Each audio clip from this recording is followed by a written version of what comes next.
everybody. Welcome to our Sunday game of Phandelver and Below, the Shattered Obelisk here at Tabletop Tyranny. My name is Jacob. I am the Dungeon Master, and as always, we have 5 crazy cool people. We got Ethan, Emily, Star, Josh, and Craig, all here for some D&D. If you are a first-time viewer or a long-time viewer, you know I like to ask the players a question or do something fun to reward them with an inspiration point.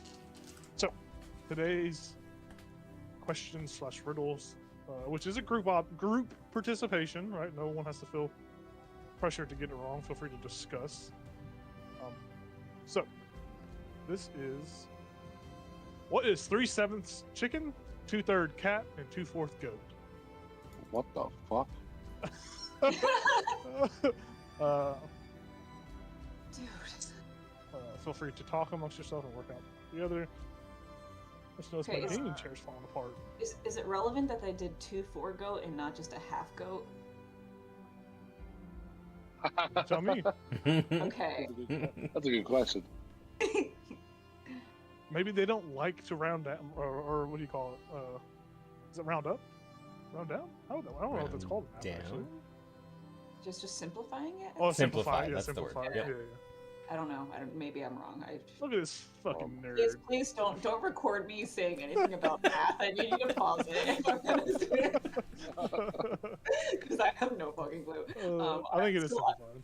Also, in what way can a cat be divided into thirds? These are the thoughts that I'm having. I mean, that's up to you to decide. Oh, I know what this is. I get it. I don't get it. I feel like the first one is a chicken nugget. Oh, I got it. Yeah. Yeah. It is relevant that it's 2 out of 4 for the goat. Oh, so this is a team-based thing. So This is a team-based. What's Let going me on, know. guys? It's about the number of letters. Is it the letters? Yes. Yes, the letters. So it's Chicago. Wait, I hate my. Okay. It is Chicago. Yes, the answer is Chicago. Yeah. Yep. I saw that. That's kind of fun. I was so close to saying Chicago. Chicago. I was gonna go Ken at, so I don't know. So I was like, is it like a animal species that like looks like a chicken, goat, and cat? I like Ken at. yes, it's a chimera. It is a chimera. Ken at. That's good. So everyone gets a point of inspiration. If you have one, uncheck the box and recheck it. Did it? Okay. Uncheck. I to feel feel even more inspired now. Yeah, just to feel that the thrill of cooking. Yeah, a little bit of recap. The recap very short compared to most recaps in the past, because half the episode was spent shopping. So the party shop. This is kind of like a broad, like very TLDR. The party shopped. You guys went to Big Disc Energy and lived it up, and you guys visited Strixhaven's outreach program at the end of the session. During those events, Varo tried to learn about her past life from her mother Celine. Barnabas and Jimbo Kenshikatsu Jimjar are off in his wizard tower. It's a long name. And Keltrus may or may not be becoming some sort of were creature due to the mark on his hand. Which was... Forget. You're becoming a were zucchini. Gotta be scared. That is the recap. Werkini. That is the where. That is the where recap. So which a little bit of a tangent. Why be a werewolf when you could be a werefish or like a were rat or something like fun? Hell yeah. Yeah. So we see our party still. Barnabas is off cutting some wood in the tower with Jimbo. Baz and Keltrus were both heavily inebriated by some ectocools, but that has been cleared and restored away from them by Rufus, I'm pretty sure. Yeah, you guys are here. Those that aren't, besides Barnabas, everyone's here at Strixhaven Outreach. You're talking to Gwen Orsong, who has just told. She was able to find a book on a shelf, and she was talking about how usually this mark from the house of. I think she was like Clan Dragon or something of the Drowls. There's some sort of fortune relevant information, which I think I have deleted from the pinned comments. I tried to check them off as soon as I could for everybody. Yes, they have all been deleted from the pin. Kind of the revelation of like this mark. If you don't pay off the debt, It was me along the lines, if you don't pay the debt off, you know, eventually you will turn into whatever kind of like whatever kind of creature this mark, which there's no like specific animal or creature or what you would turn into. And I do remember, if I do remember correctly, she was saying that she couldn't really do anything for you. That more or less, if you guys went to Strixhaven, that maybe there would be, you know, a means of assisting or helping with whatever, you know, some more from Strixhaven if you so choose to seek it out. Var's brother, or Var's, you know, yeah, Var's brother Carp has been gifted some bling from Var. Basically every spell a young man could want for first level or whatever first level up, and she gave him a parapet of wound closure and a ring of protection. Pretty sure. So this kid is dripped out. He looks like Yugi from Yu-Gi-Oh! He's got his little amulet on, and he is from top to bottom just decked out in wealth. Star, I really hope He's you're off going to in- play Carp in our Strixhaven campaign. The items will not carry over, sadly. He will somehow manage to lose them Aww. in the process for that. They will be So he will confiscated. be missing an arm. He will be he won't be missing it all, but he will not be starting off with rare Lost items. I can his tell you that wooden right arm. now. He's just wooden on. So we see our players still here at the outreach program. Gwen, you know, reveals this information over to you, Keltris, and you guys are kind of just still here in this room, bubbling cauldrons around potions that are, or potions that her and Carp were attempting to craft, as Carp seems to be on that part of his curriculum. And you guys sit here, conversing still.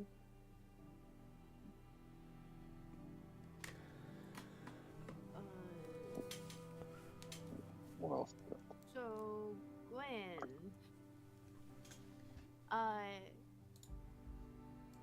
just real quick, I'm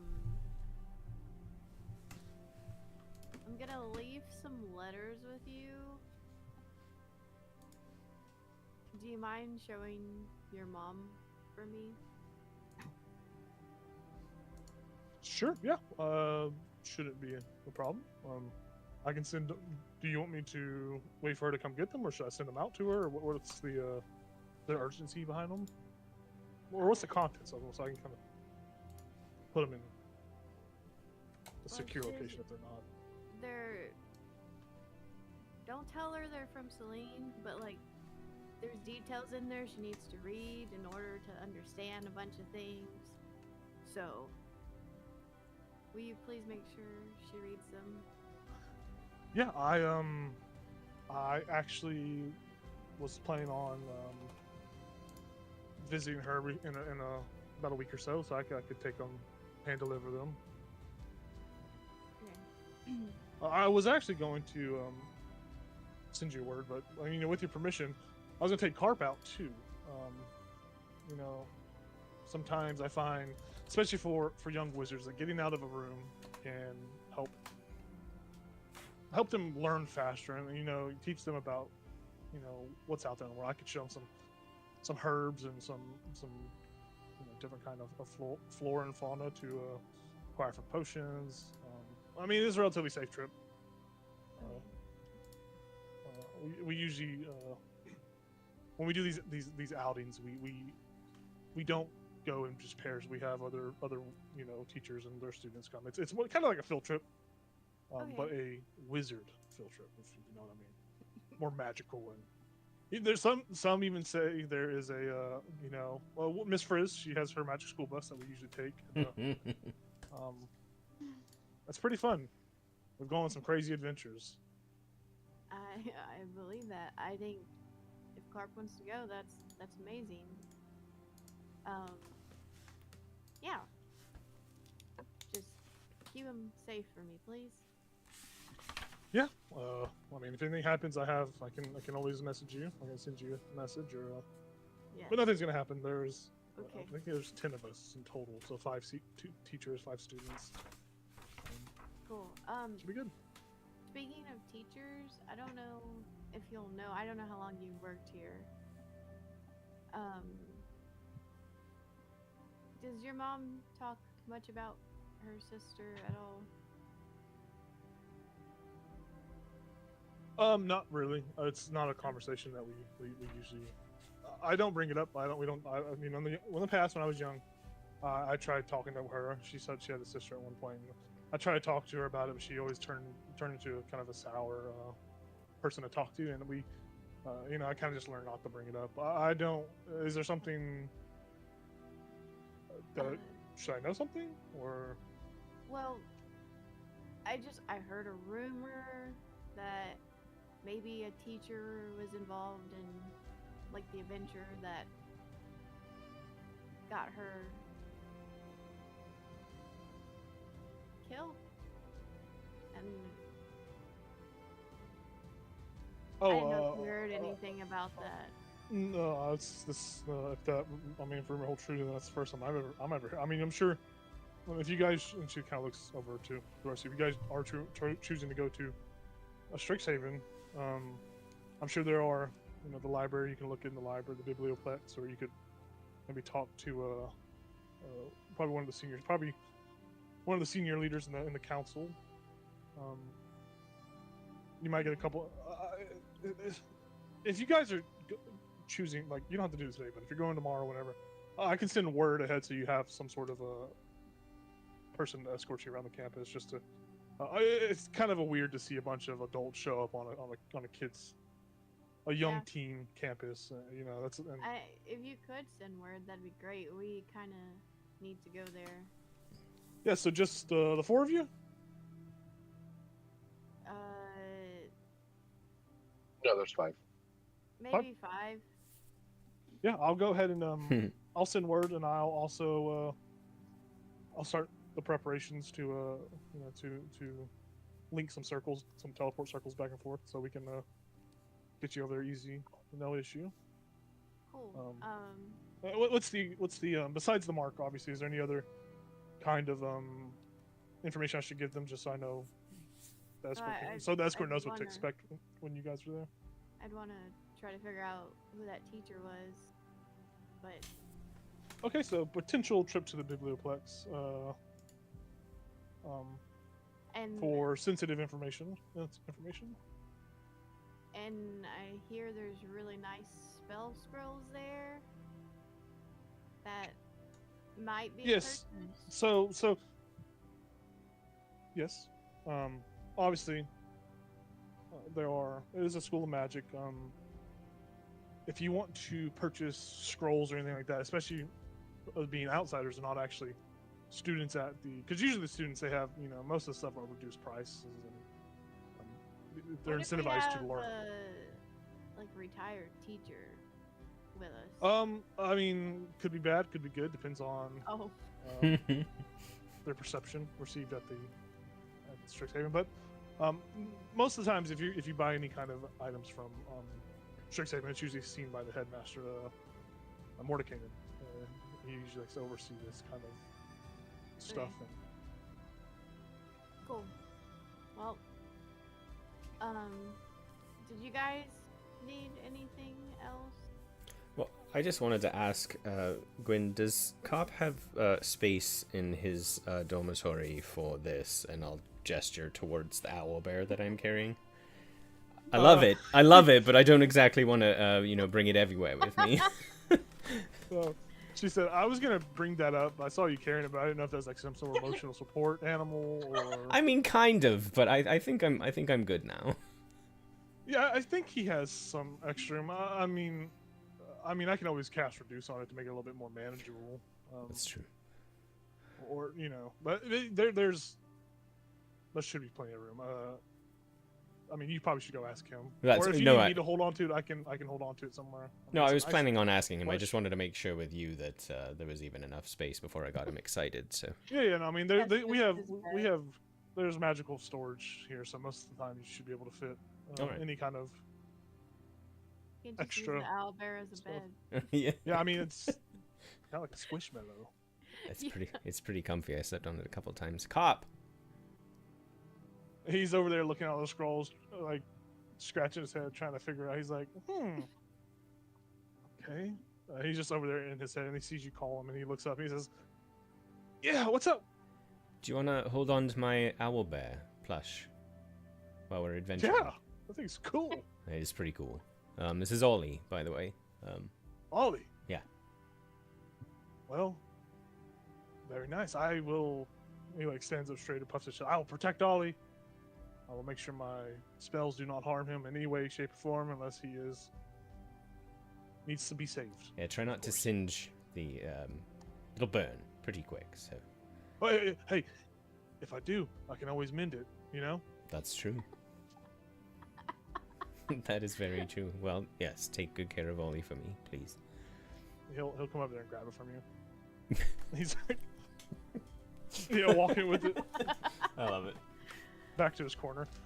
He sets it. You see the first thing he does. He like sets it down, like sits in like a beanbag as he's trying to Nice. look I at love the it. scrolls. That's perfect. I love that. Animate object on the plush. That's terrifying. I looked it up. I thought about it. That's actually fucking great, dude. Oh, I do have that. I'm not there though, so congratulations. Yeah. Oh, 5th level transmutation spell. Yeah. Oh shit. that would be crazy. That would actually be pretty fun to Is it for a minute play or around an with, hour? actually. It's a minute. A minute. A minute. Yeah. That's what I thought. Yeah. But I mean, I just imagine someone carrying some like a baseball around and animating it and just Yeah. having a little baseball throw around. So, I mean, there's tiny object that you could use for Mhm. that. It gets little arms and legs. That's amazing. I tried doing that with soft. It didn't quite work. That's fucking funny, dude. That's all I had. Cool. I don't know if anyone has anything else. Keltris, do you have any more questions about your mark? Sorry. Couches is very hungry.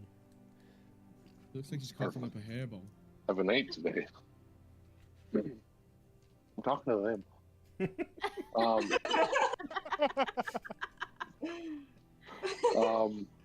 No, I don't want to turn into a wear thing. So Valid. that's all I care about is this. I don't want to get rid of it. Unless, I mean, I don't know. What if it's a cool weird creature? Like a If were it's panda? not, Do you think we can figure out what kind of weird creature it is? I honestly couldn't. I'm sure someone at the school would be able to easily. Or Maybe one of the Witherbloom teachers, or maybe one of the probably the Witherbloom College. But you should. There's or how long that had? that I mean, it's above my. what happened tonight? Yeah, maybe.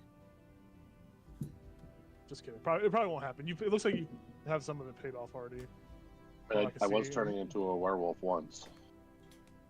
Well. Well, Oh god. hopefully it doesn't happen again. Cool. Well, will you let us know when we can go to Strixhaven? Yeah, it's gonna take me some time to prep the circle, and probably tomorrow morning. Cool. We can just go to Barnabas's. Hopefully Okay. he's done Is he cutting still on that that wood. date? I was Yeah. about to say, is he still on that date? We might not want to interrupt. Oh. Do you think? Never mind. I don't want to think about that.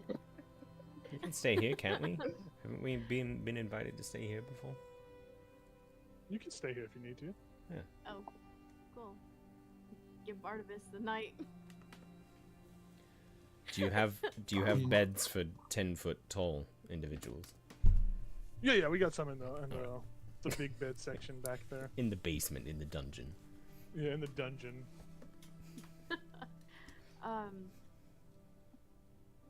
I'll give Gwen the letters. She takes them from you. And then I'll just say to her, you know, I'm trying to learn about Cardissa as well, so if you wanted... Who? Your mom's sister. Oh, I didn't actually. That's her name. Okay. It's a nice name. It's beautiful. Yeah, I'll if try you have any questions, I'm trying to figure out more about her.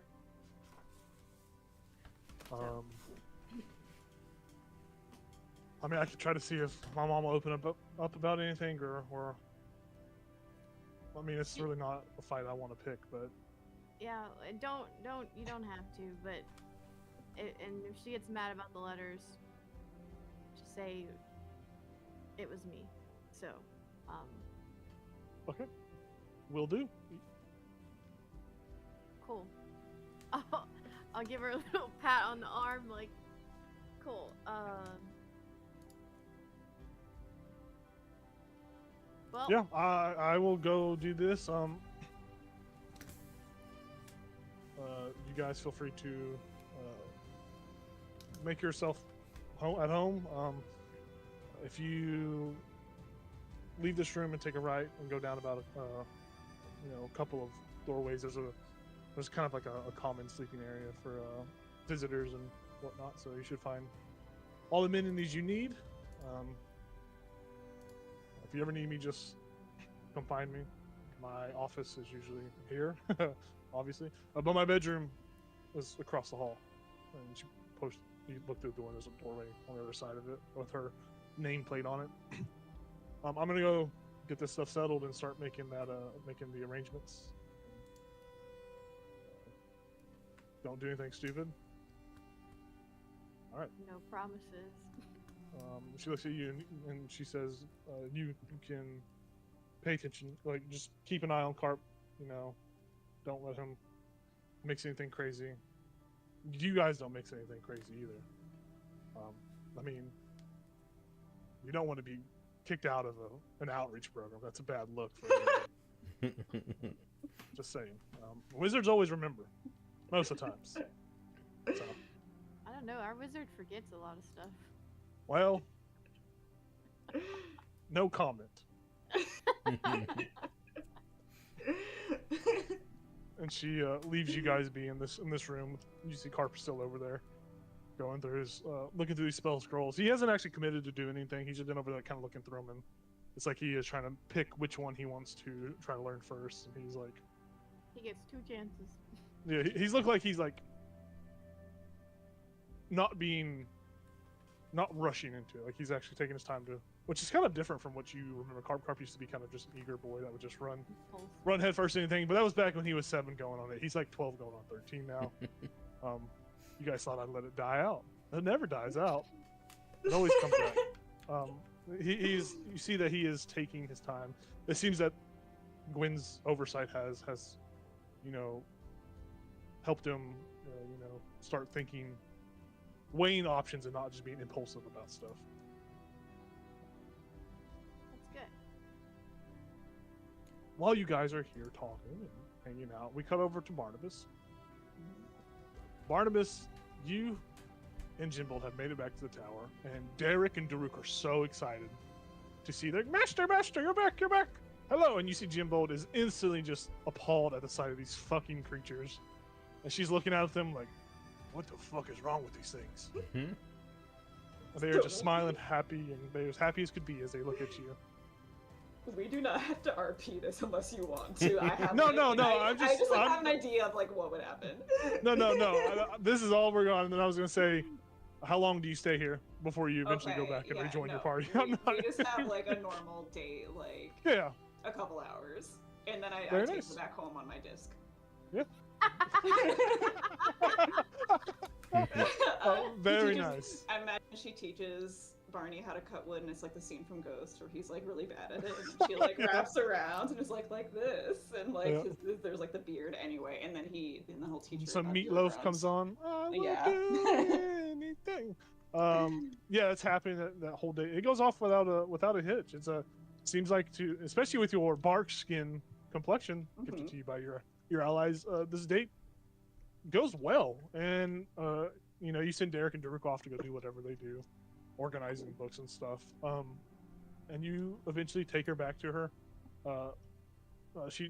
You just drop her off at one of the taverns or the inn she's staying at in town. As you know, she doesn't live in this city. She stays in Leon.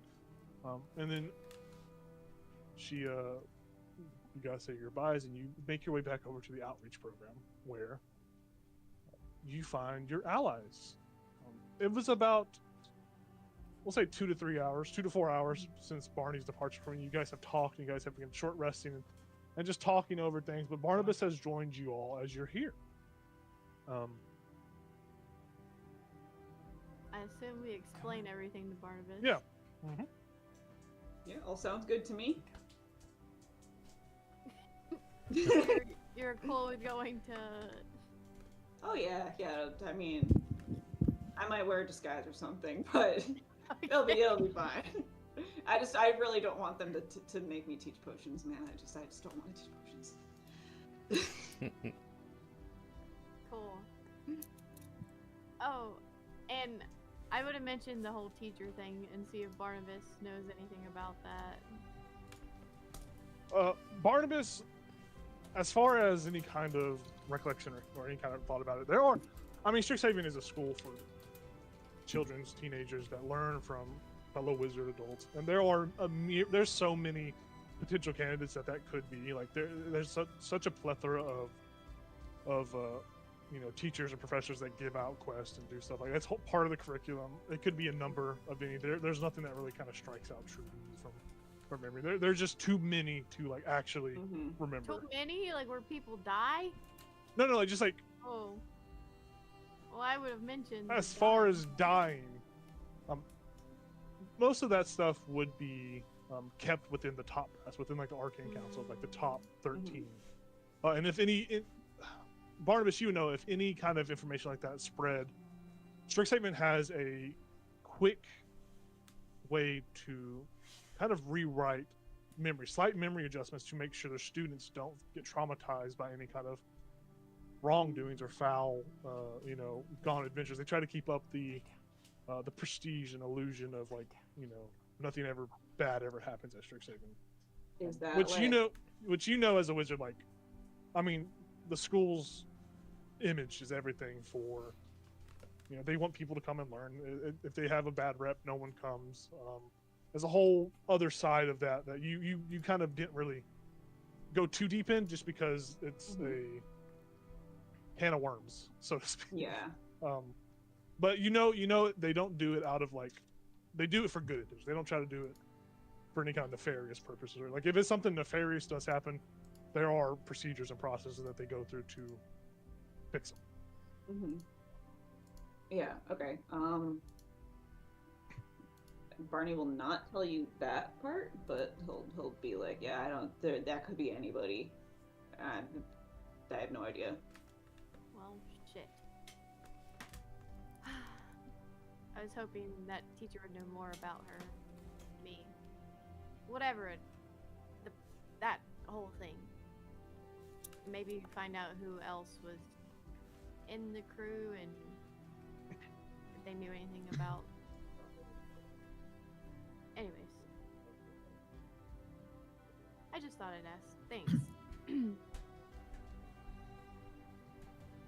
Hey Jacob, there are a few things, I'm just looking through my spells, there are a few things that I apparently needed to actually buy to do these spells. Okay. Can we say that I bought those while I was in? Yeah. Okay. Yeah, shopping? Yeah. Yeah. Shopping episode part 2. Well, no, I any took... kind of spell components you need, you would have been able to purchase and buy. Okay. Yeah, I took scrying, and apparently you need 1,000 gold worth crystal ball or mirror, so... Yeah. You don't want just you should just get a little handheld mirror. Yeah, well, there's a mirror Bronze patch symbol. on my new robe. Oh, just look into your fucking jacket. Yeah. That's funny. Alright. Yeah, any spell components you guys need for your spells, you can find. Okay. Easily shopping. Oh, I should have got another bomb. You can always purchase that right now. Cool. I have 4 of them. I have not used any of them. I'll get 2 more. Well, So- yeah. Yeah, if you guys have no conversations or anything else you want to do in Neverwinter for this night, we can progress to the next day.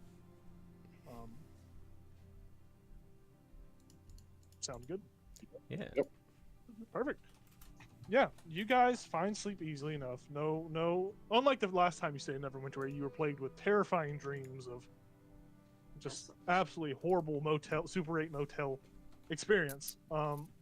Here at this outreach program, your sleep is peaceful, and it is a nice change of pace as compared to what you have probably experienced in the past, especially in the city. You wake up the next day, and there is food and any breakfast you could ever imagine, very much Harry Potter-esque, appears before you at the whim of a thought, and you are able to enjoy it, fully full and nutrition, filled, and you make your way to Gwen will come and retrieve you and tell you that the teleportation circle is ready. So whenever you guys are ready, she can take you there, escort you there, and you guys can begin your journey at Strixhaven. Cool. She goes over and says, "Do not do anything stupid or otherworldly, like anything dumb. As you know, there are repercussions. There are procedures in place that will undoubtedly go off if you decide to act goofy on the campus grounds." That's fair. She says she sent word ahead, and you will be escorted by a student that I definitely know, and I'm not looking up right now off the top of my head. You are to be guided by a young minotaur named Drazimir Yarnask. He is a senior in the scope of the school. He is a member of the Dead Language Society club. He is he works at the Biblioplex, so he knows the Biblioplex in and out. He is a poet, and he's very much a bookish minotaur, a nerd minotaur. And you will be escorted around by him when you arrive. And she says she has also sent word to the upper council for any kind of potions or spells or anything like that, recommendations, and they have assigned you a spot at 2 p.m. to meet with Mordenkainen, who will assist or help to their best of their abilities. And Barney, you know Mordenkainen. Mordenkainen's top brass, top headmaster. He's oversight over everything. He is Mordenkainen from D&D lore, so he is the bald-headed top head of everything, the big baldy, as they say. And you guys are able to leave whenever you are ready. If you're ready to go, you can. You want to say anything to Carp? You want to do anything before you leave? Also, I will say you probably forgot to mention, but you mentioned to Gwen about wanting a teleportation circle to Phandelver, which she says she can easily set up for when you guys get back. Cool. Because I know you guys mentioned that before and probably forgot to re-mention it, but I do recall that was part of the plan. Unless you guys don't want that, which I can easily say it's fine. Okay. Yeah. So you all step into the teleportation sigil, the circle. I would say bye to Carp. Hold on. Yeah, Carp. Carp spent the night with you. He hung out. You guys talked and played Pokemon. You all played Pokemon. He individually whooped all y'all's asses in it, as he is the creator and he knows the cheats and the hacks to the card system at the moment. But he gives you a hug and he says he can't wait to see you. He says, "Be safe, have fun." Have fun on your little field trip. Yeah, it's gonna be pretty cool. I'm gonna try to learn a couple of these spells. So, yeah, hopefully they don't. I'll be even cooler when you see me next. Hopefully. You will be. Yeah. I hope. I'll give him a big hug. Gives you a hug. And with that, you guys step into the teleportation circle, the sigil, this large arcane circle on the ground with different sigils that tie it to wherever Strixhaven is on this material plane or other planes. And you step in it, and the sensation of your stomach dropping as if you're going over a roller coaster hill, it just your stomach goes to your throat, and you feel as if you're falling in an instant. In the next moment, you are rematerialized, feet on the ground, almost instantaneously. It is a strange sensation, and you guys see that you have arrived to a large area. There is this beautiful open space where you see a wizard statue in the middle with all these kind of obelisk-shaped fragments, kind of like these stone obelisks you can see further in the background. A massive area of buildings with even more of these large circles. These circles are constantly moving. You see that these pillars have arcane runes and sigils on it. The area here, this common area, is filled with students and parents and visitors. This seems to be like the entrance area, the common area of Strixhaven.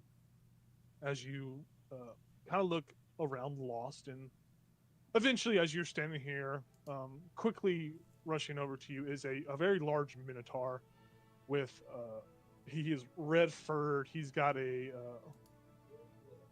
let me just show you the image actually, because he's pretty cool. I'm gonna get rid of this one if it shows it. Yes, he is carrying a purple book. He's always looking down. And he comes up. He's like, "Hello, I believe I'm your escort, Drasimir. Are you the Ventress from the outreach program?" "I'm Drasimir. It's a pleasure to meet you." He Baz towers over him still, but he is very much adolescent in nature, but he is still massive. He's still about 7 foot tall, hulking form. He is so hulking that his glasses on his face look so comically small, and his book in his hand looks so tiny. But you see behind his blue eyes that there is what looks to be a wealth of knowledge that just seems to retain. He looks very academic type. He's got a suit on, a kind of like a student suit where he's got a little tie, the uniform on, little tie. It's all greens and whites. He says, "Okay, well, I'm Drasimir. They didn't tell me your name, so is there a name for your group, or should I refer to you by your first names?"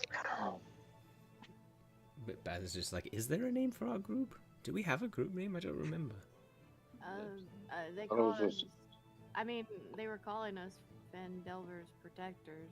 Oh yeah, that's kind of dumb though. I don't like that. We'll have to come up with one. I'm Baz. I just reach my hand out. It's nice to meet you, Drasimir. Yeah, he shakes. "It's a pleasure to meet you." Well, Varus up. Varus up. "Nice to meet you." Shakes your hand. "Nice to meet you." Shakes your hand. He shakes everyone's hand that offers it to him, and he says, "So I see on the itinerary that you have a meeting at 2 p.m. with the headmaster himself. And I see also here that you wish to visit the Biblioplex for some sort of research purposes. Is there anything I should know about this research? I do work at the Biblioplex, and I am very well knowledged in the books that most of the books that reside within the house. Is there a certain section or certain area that you're looking into?" Well, you guys are like talking and walking at this point. I wonder if we can just look into. I don't know if you can, because it seems like probably not what information they would give out about students. But what kind of information? her name. She went on an adventure and she passed. Oh, is this in Was this recent? I haven't heard word about any. No, any- it's been. How old am I? 24 years. So. 24 years. There is a. From my knowledge at least, or the rumor says it, that there is a small section in the third tier of the bibliotheques, the restricted section, where most ill ongoings or historical reports for tragedies are usually stored, but they are usually only given out to access is only really given to those granted permission by the council. I couldn't help you in this endeavor, of course. I wish I could, but maybe if you ask Mordekainen when you meet him, maybe he can give you some information. Or is there anything? I mean, what happened?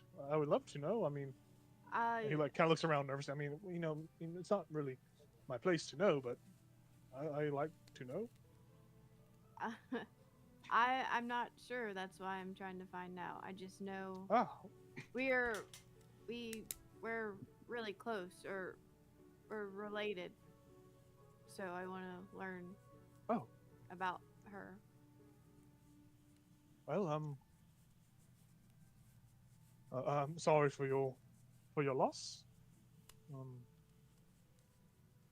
Thank you. I mean, we could still visit the library. There are still a plethora of books and. That seems up. I'll point to Barnabas. Seems up his alley. Yeah. Sorry, I zoned out for like 1 second.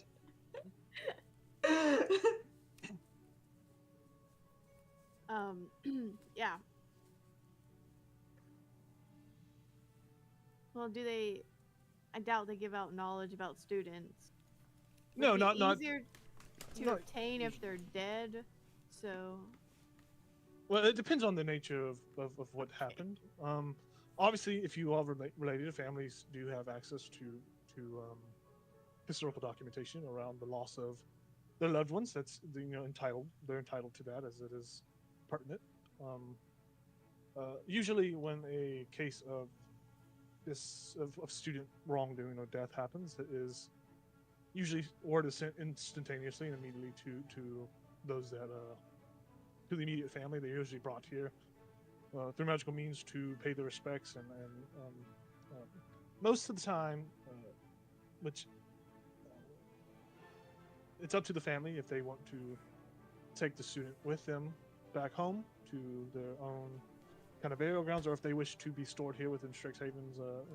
We do have a vault of unclaimed students from various regions of the world, and don't be deterred by it. We keep them here just to.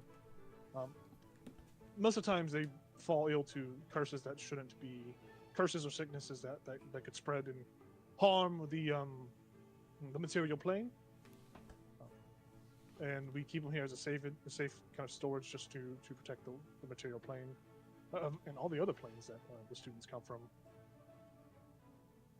You guys look around now, and you notice that as you look around, you see like the horizon extends on and on, but you see the sky above is different from the one you had once seen.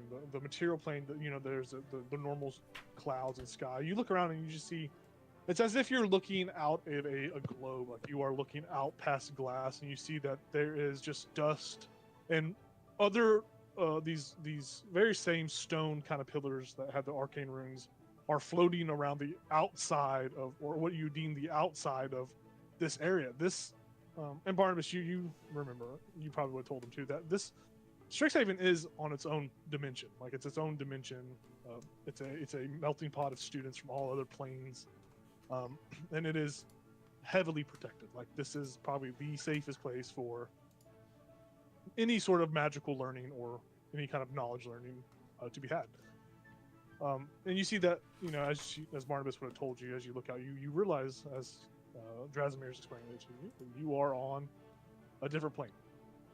And he continues, and he's like, yes, we strive, or at least from what I've been told, we do our best to return every student who has any wrongdoing or wrong death back to their parents. But like I said, not every student has parents or anyone to claim, and so. But don't worry, that's not like, I mean, there's death isn't a commonality here. It's just, stuff happens, and Strixhaven strives to do the best to protect its children and students and teachers. So don't be worried. You have no reason to worry about anything happening to you. I will try my best to protect you, but you all look very capable. And you have a big hulking bodyguard here, and he motions to Baz. You have a long musical friend, this friend here with this. He goes around and he's trying to be polite, but he is not good with social cues. It seems there's some backhanded descriptionary, not intentional, but he is trying to. I mean, he's innocent. So he's trying to just be welcoming. He as you guys are still walking towards the biblioplex, he says, you are my first group of that I've been able to escort around. I recently just graduated from not from here, but I've graduated tiers of responsibilities, and you're my first. So I will say, please try to keep all hands inside the cart. And he says that, and you watch as a mechanical cart, just rolls into place. And you see this.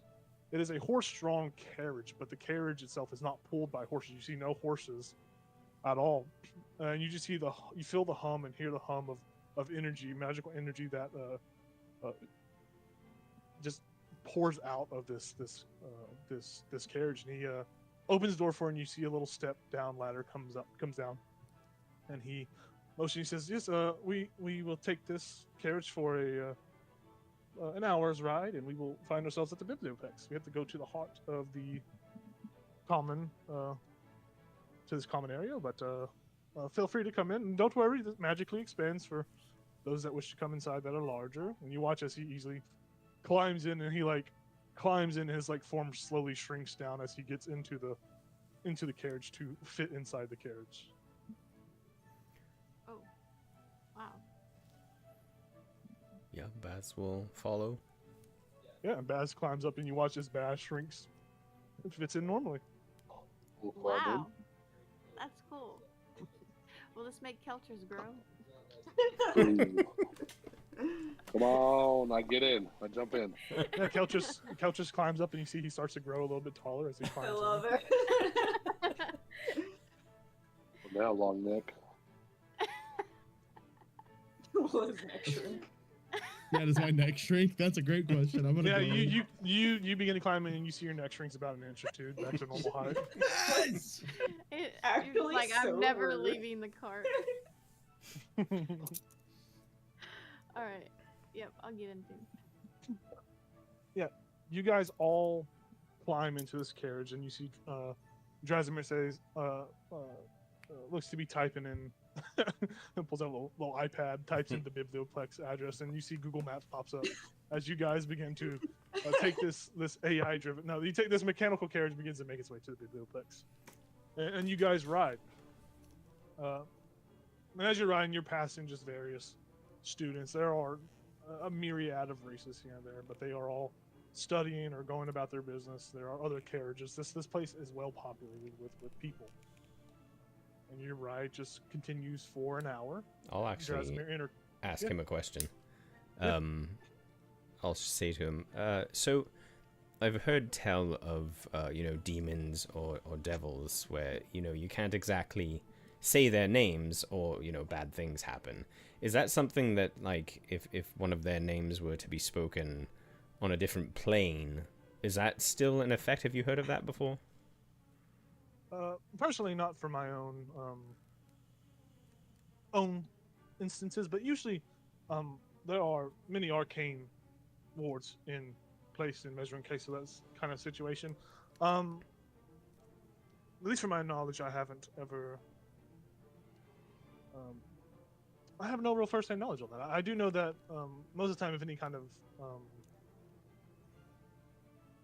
negative entities or gods or demons or anything of that nature.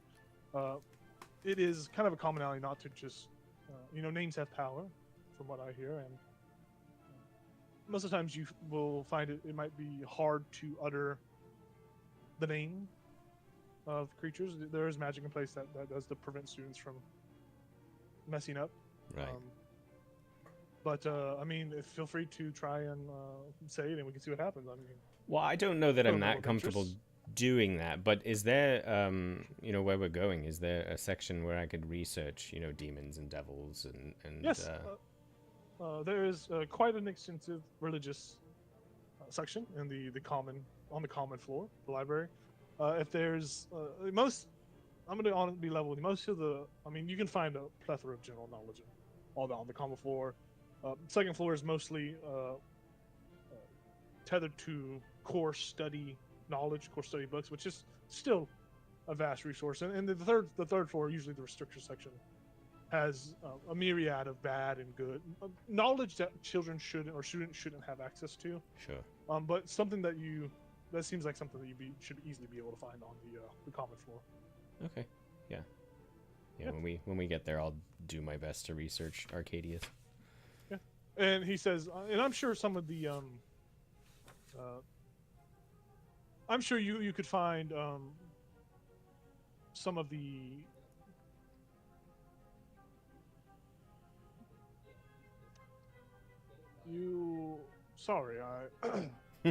you should be able to find some members of the student mages of faith. There's a big clergy group. You might be able to ask them some questions if you need help from any of them. I guess actually they usually hang out in that section. A follow-up question would be if a demon or a devil's name can't be spoken, would it also, even be in a book? Or is that's very similar, right? To write their name in a book would be similar Yes. to speaking it. Yes. So. There are it looks back and forth. The biblioplex is a well-guarded area. The common areas are guarded well, but the biblioplex it houses, rumor says the third floor, the restriction section, there are a vast amount of terrible tomes, and the biblioplex is probably the single most safest place for books with any kind of negative effects from written word, spoken word. Right. So you should, if you are able to see any kind of written word of whatever this entity you're looking for is, you should be fine to glance upon it in the biblioplex. The biblioplex is well guarded, so Okay. it should be fine. All right. Thank you. You guys travel along to the biblioplex. You arrive about an hour later, kind of at the center of this common, I say area, but this common, like, think of it as like a large island, basically. This common section of Strixhaven where you find this massive library. It is a grandiose, massive structure where you see just stone stairways carved to the nine. There are just arcane glyphs and runes written into everything. There are beautiful, like, gold inlaid just craftsmanship to this massive building. You climb the stone steps and enter through these massive golden doors, and when you peer inside, you see that the inside's even bigger than the outside. It looks as if very much similar to the carriage with some sort of magical expansion effect of some sort. You are in you're in a wizard's wet dream of a building. There are books and books and books, and everything seems alphabetized. Everything there, the sections just look like they go on and on forever. You see in the corners of this, kind of close to where you first look in the corner, there are small little circles where you see student, like much older student, probably like a third year, fourth year, will walk to the circle and they close their eyes and you see them teleport away, and then you see other circles where they teleport. Barnabas, these are just teleportation circles to go up to the next floor so up floors instead of stairs are teleportations. There are stairs in here that kind of very much Harry Potter-esque swing from bookshelf to bookshelf as people are walking on them, pulling books off. At the center of this massive library is a a floating magical amalgamation of magic and just ether that just spins. It glows bright like the sun, and just there are rings that just spin around it, as it is the heart of this building. You, Barnabas, know that no magic should be cast near that. That is pretty much a fragment of ether that has been fine-tuned and kind of calibrated to this building to keep whatever magical upkeep and magical like magic in this that's constantly going powered. It acts as if it's think of just like a concentrating ball of magic that just keeps all these spells up. Whatever protection spells or anything like that is the heart, the nucleus of this building is that. And there are many lines of like glyphs on the ground to act as protectionary barriers that sense any sort of magical items, spells, or any kind of magic that act as like counterspell measures before it gets the heart of that. And you remember during your initial hire on process, Barnabas, that you know, there was at one point in time where a group tried to destroy this. There was a massive battle. This was, you know, history, long time ago. And thankfully it wasn't destroyed, as it is not only the heart of this building, but it is the heart of Strixhaven's realm, material plane as a whole. If that thing is unstable, it acts as just a bomb. It kills everything inside. It would disintegrate everything.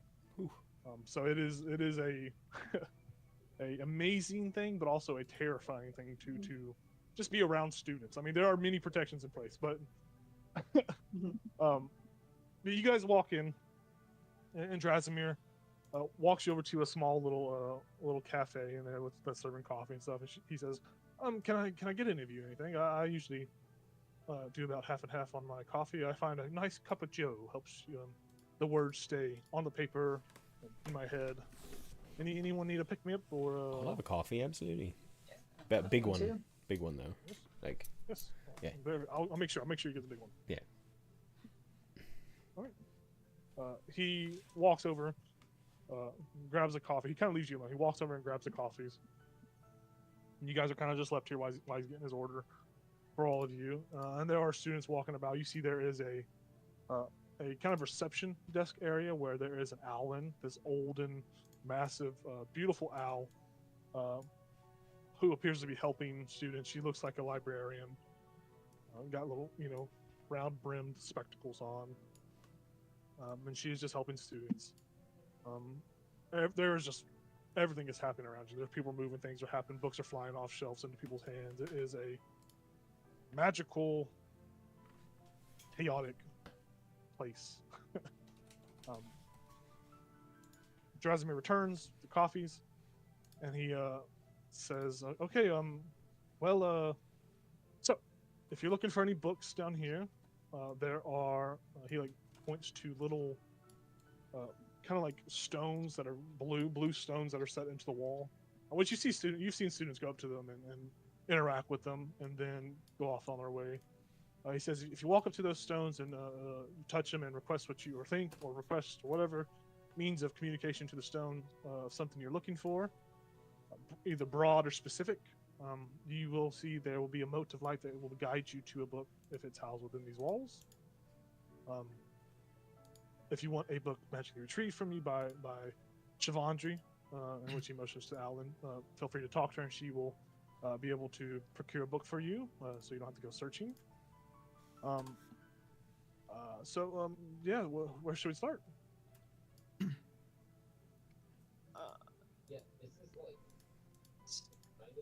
So we touch the stone and then think or speak aloud to the stone. Speak or think aloud. It's either Okay. It's whatever means you. I mean, because we do have some students that are nonverbal, and so they're meant to communicate. Barney will stride over to a stone and just say, "Arche Pax." Okay. You see a little ball of light come out, just whoop, and it starts to fly off in a direction, and it is not waiting on you. It just begins to fly off in a direction. as if it has taken you to an Archfey pack section of wherever is going to lead you. But it's already going. You kind of have to chase after it if you want to keep up with it. It is not waiting. See ya. Be safe. Jazzamir let you go. I mean, he's not going to watch you guys in the biblioplex. Like, this place is well guarded and secure. Like, I mean, this is like I said, there's basically a nuclear bomb in the middle of this place. But he will travel with anyone if they want him to go with them for conversation, but he will maintain, kind of just wait by the entrance, drink his coffee while you guys finish up. I'm gonna go up to the stone, and I'm gonna say, all known forms of were creatures.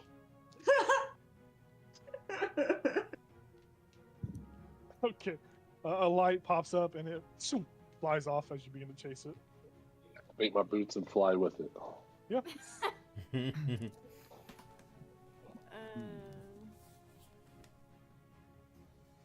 I'm gonna go up and just think Cardissa and see if anything comes up. You go up there to think that, and unlike the two before you, you do not get an orb. You just see the stone turns red, and you hear. I love that. Okay. Cannot compute. Then I will think. I don't know what else. What about Will? Will just staring. I'm kind of mad he didn't go to my funeral, so I don't really care about him. Well, but you might find the information you need under his name, is what I'm saying. Oh, okay. I was like, Fuck that guy. Yeah. He missed my funeral. Okay. Can I think multiple things? If I want to think up okay. Yeah, you tell me. I mean, Okay. you won't know till you try. Lights. I want to think about Callisto, Will Destarian, and I think I'm gonna think about Barnabas too. I want to see why he left. I want to see why he left. Okay. So what is the order you think of these things in? The order I just said. Okay, 3 individual orbs pop up and go in different directions. Which orb are you following? Oh. The one for Callisto, the one for Will, or the one for Barney? Why am I in this library?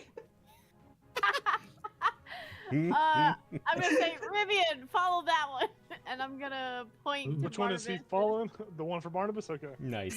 Alright. Shit is in here. And then, Okay. oh, Baz, are you looking up anything? I am, yeah. Damn it. Okay. I mean, I was too, but I guess I got sent to go. Oh, sorry. It's fine. You It can seemed important. continue. You can elaborate. continue to look at these things after you find the book. You can. These stones are all throughout the library. These are little stones that are all throughout the So library. never mind. I'll just start with my first one and go with Callisto. I mean, you do the first 3 thoughts and they all just split Yeah, out. And then so you're I like, would have "Shit." followed. You would have said something, and I would have followed. I'm gonna find my dissertation. Yeah. Your Yeah. release forms. So Rivian, you're taking off after the one for Barnabas's. Yeah. Yeah, you take off. You're going for Callisto, and the other orb just Yeah. kind of goes off on its own. I'll find it later. And then I'll go up and touch it, and I will say, oh, demons with forbidden names. You see the stone turns and it goes. Eh. Yeah. So just, I guess just powerful demons and devils. A light little orb and flies in a different direction than the other members of the party. I will follow that one. Very nice. We're all split. Oh shit, we split the Hopefully party. we're safe in here to be split up. Oh no. Yeah, this is probably one of the safer places. Now, probably on the restricted section, that would probably be where the danger would be. Like, no one should be in the the restricted section. So, you guys all go off in your various different directions, and the first to arrive to their location is Rivian.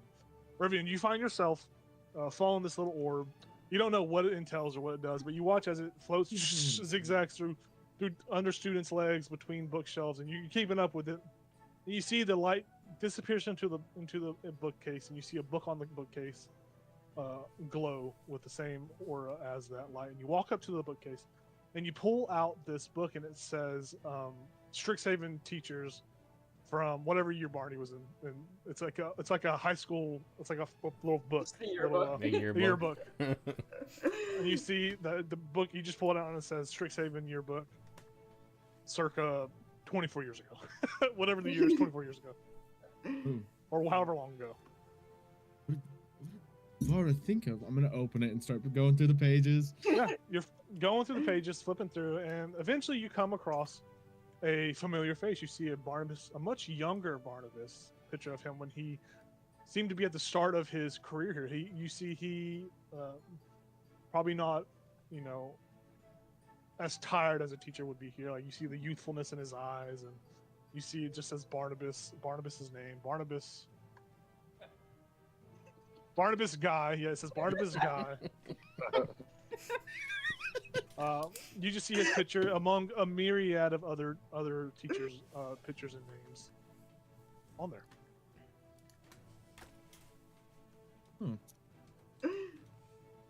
You flip through and you see a couple of pictures of Barnabas in his potions class. You see him like over some students. Like he's like looking over, like he's teaching some students who are mixing a pot of, which in the picture looks like something bubbling, but it's more likely just water on a pot heating up. Like, it's very much a stage photo shoot kind of a yearbook setup. But there are just a myriad of pictures that have him and that don't have him.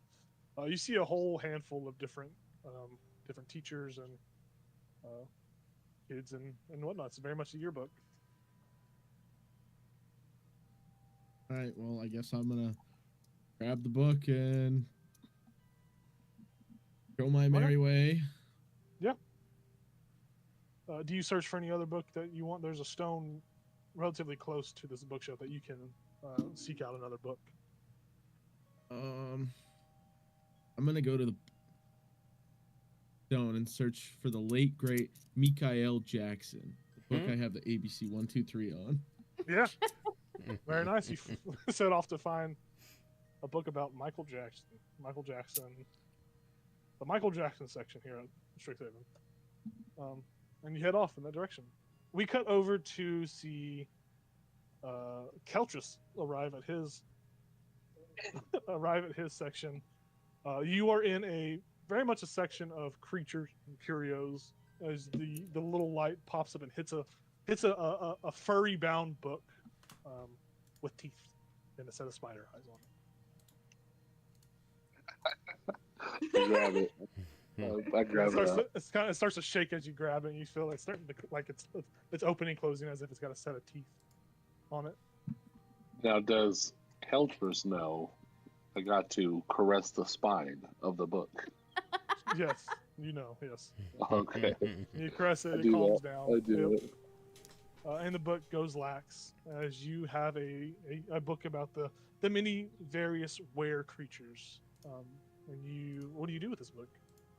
Honestly, I'm just flipping through and half fantasizing about what I could be and half scared of what I could be.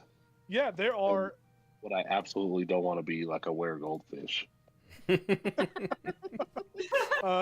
are many a were creature, were-fish, were-cow, a were-person, which usually doesn't sound so bad, but when you read into it, you're like, oh my god. Not only are you shedding your skin, but you become another person, and then you go back to your other person. It's kind of like what the hell? There's a were book, very much looks the same as the book you hold in your hand. A most unfortunate fate for any kind of were creature. There are just so many different kinds of were beings out there. Each of them have their own weaknesses.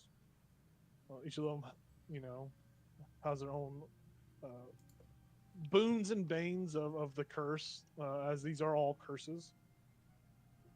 Go ahead and make an investigation check for me. Where's my investigation? That's a 12. Yeah, just a myriad of um, general where knowledge.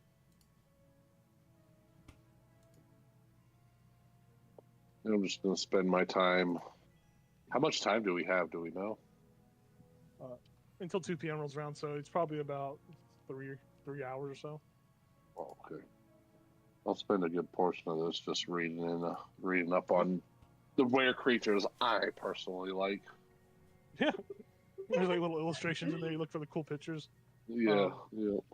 You see one. You see on the last page is a curious creature called a Were Waldo, and it's a smorgasbord of like people in a crowd, and it says, "Can you find the Where's Waldo?" As you try to see what this could be, the strange creature could be. You do that. Next, we cut over to Barnabas, who is looking for Archfey Pax, a book about Archfey Pax. Which Barnabas, you find a book, very much kind of like a smaller poetry, like smaller journal, kind of looks like a poet's journal, like a little tiny journal, leather That's bound, right. very pristine condition.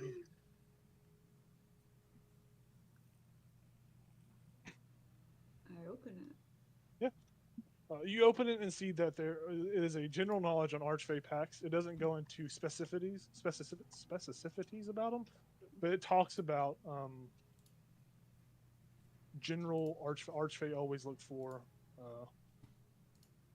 an upper hand in when they make their deals. It's very much a vague book. Okay. Easily enough, as you're looking through, you can tell that this book has been vastly edited and the pages have been removed Mm-hmm. from the general population's leisure. Cool. I'm gonna pocket it and start looking for the librarian, probably. You make your way back to the librarian's desk at the front where the owl, Mhm. Shavandri, glint metal is. Very nice. With that, we move over to Vara. Vara, you follow this book to a section kind of at the further back of the room under kind of like deities and angels and very much celestial beings. And you see that a book glows. It is a gold leaf lettered book. Very beautiful, it's like a white, kind of like white leather on the outside with the pages are gold tinted.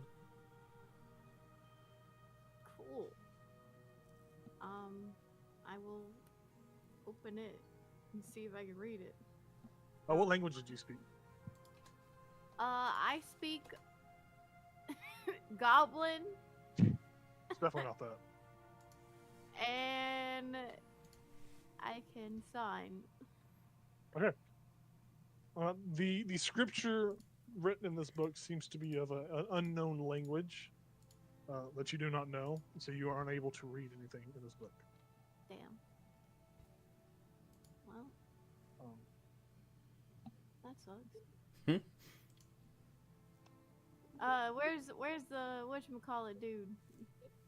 Grazimir, he's back at the coffee shop. Can I take the book over there and be like, hey, yo? Yeah, you begin to make your way back over there, and you journey all the way back. Where Grazimir sees you come in, he's oh hey, yes how can I help? Can you read this?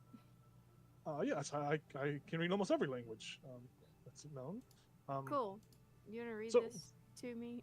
Yes, let's go. Let's go find a nice beanbag chair. Cool. And he takes you over there and begins to read. Quickly in this book, this is just a generalization overview of celestials and angels alike. Any information you hope to have gained, you have kind of already known it. You learn more at that crazy guy's Yeah.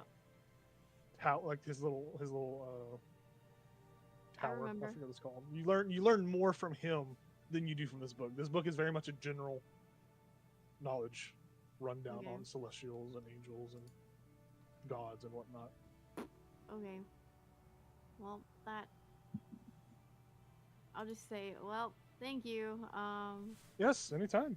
I like to read books. Well, I'm gonna go to the stone and think a will Yeah. Dystarian again. Yeah, you do that and you follow this light, and you follow the light. With that, we cut over to Baz. You follow the book to a very small bookshelf in the back that is mostly empty besides 2 books. The other books on the shelf, or the other spaces where books should be, is just dust, and the books that are on the shelf have dust on. It looks like no one really comes back here to look at these books. Interesting. Does the light go to both of the books? The light goes to one predominantly, but you see, I mean, it's more or less these are here because of just relation of the topic. Yeah. I guess I'll look through the one that the light goes to, and then actually probably just take both of them. Yeah. Yeah, as you look through, there are very much similar to the rest of the group. There are like generalized information on demons and devils. You see one of the books is for demons and one of the books is for devils, as those are 2 different Sure. beings, as the demons and devils are strictly opposed to one another. They're actually natural enemies to one another. As far as any names or like any specific names or anything like that, only the big, like, you know, Asmodeus is in here. Just like all the big hitters, like any kind of minor devils or anything like that are not listed. You quickly flip through these books and see that it looks that this book has been edited to some degree and that there are some pages missing from these books. Okay. All right. Yeah, I'll just put them back and I'll go chill. I think, unless I think of something else, but yeah. Yeah. Very nice. We cut over to see Rivian finding the Michael Jackson collection. You see there are a plethora of books that one of them glows with this whole section. You see one is Billie Jean, the other one is Dirty Diana. You see a lot of other Michael Jackson reference songs on the shelf. Each of these appear to be some sort of bard song, some sort of like guide on how to play these songs. There are no magical boons or banes from playing them. They're just teaching young bards how to play the greatest hits of Michael Jackson. Sweet. Damn, so I got a rare book already? Hell yeah. Their loot tablature. Just pick out smooth, learn Smooth Criminal. All right. Well, then I won't read any of them if they don't have anything cool with them. But I will look for one more thing. Sure. So I'll go up to the stone and I'll think of something that we've heard of and we're going to be going to. I'm going to look at the far realms. Good. You get a red light and you hear, Damn it. Oh, Oh, man. section. I was hoping. Is our fairy friend Alrighty. with us still? she stayed back in town and never went with the other circus Okay. goers as they're preparing to renovate and remake Circus of Wonders. Mm-hmm. Gotcha. I want to look up one more thing. Yeah, go for it. After like an hour and a half or something, however long, I don't know how long we're going to be here, of looking at the were creatures. I want to look up, I'm going to go up to the stone and just say, like, what are those things called? Idiot's Guide to Alchemy. Yeah. For So I can dummies. become, yeah. Alchemy Guide for Dummies. You easily find that. The light takes you over there and you find many books on alchemy. Many books. I'm just gonna read through them. Try to get better with my alchemy kit. Yeah, you start reading through them. As you do, gonna read through them. With that, we see Barnabas make his way to the reception, to the librarian's desk. I believe that's who it was. Correct. Yep. Siobhan. You find yourself in front of an Owlin. You see, she has a little nameplate that says Siobhan Glint Mantle on her nameplate, and she is helping other children and students here. And she sees you, and she says, "Oh, hello. How can I help you?" Hey, Shavandri. We'll take out the Hello. little book. Yes. I need the real version of this. Oh, let me look real quick. And she takes the book from you. You see, she holds it under a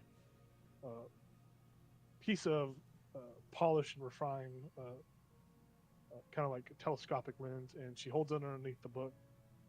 And you see it glows a kind of greenish glow, and then the glow turns to shifts to a red color. And she says, "Oh, you see, well, that's not possible. That is sadly the information that was once contained here seems to be on the restricted floor. Now, if you have any sort of passes or any kind of handwritten letters from the Arcane Council, I could easily offer. I could guide you up there, and we could go find the information you so desire. But as of right now, I sadly cannot give you any more information on this book." Alrighty. I will. Yeah, I will. I was just gonna say I will be right there, and I'll like overhear that, and I'll just kind of lean in, and I'll be like, "Is that where all the books from the demons and devils section are? It's pretty dusty back there and pretty empty." Yes. Not many children shouldn't know about demons and devils, especially here on the lower floor. I mean, if they have permission to access that content, they will be given it, and they can access it. But demons and devils are a touchy subject here at. There was many cases where students tried to summon some sort of demo or demon, and things went bad. And we have learned from our very long ago historical mistakes. That is completely fair. We actually have a meeting with it's the headmaster, right? That's who we're meeting with. Yeah, we have a meeting. I have no idea. No. I was asking out of. Mordenkainen. Yeah. We have a meeting with Mordenkainen. Is he able to give us access up there? Oh, obviously, most certainly. Mordenkainen has full control over the library's contents. Great. Okay. Great. Well, thank you, Shavandri. Yes, appreciate it. Yeah, anytime. And she turns and starts helping other students. I'm assuming like being a teacher wouldn't just like automatically get you access up there, right? That's some Nope. shit. Okay. Fair. I I figured.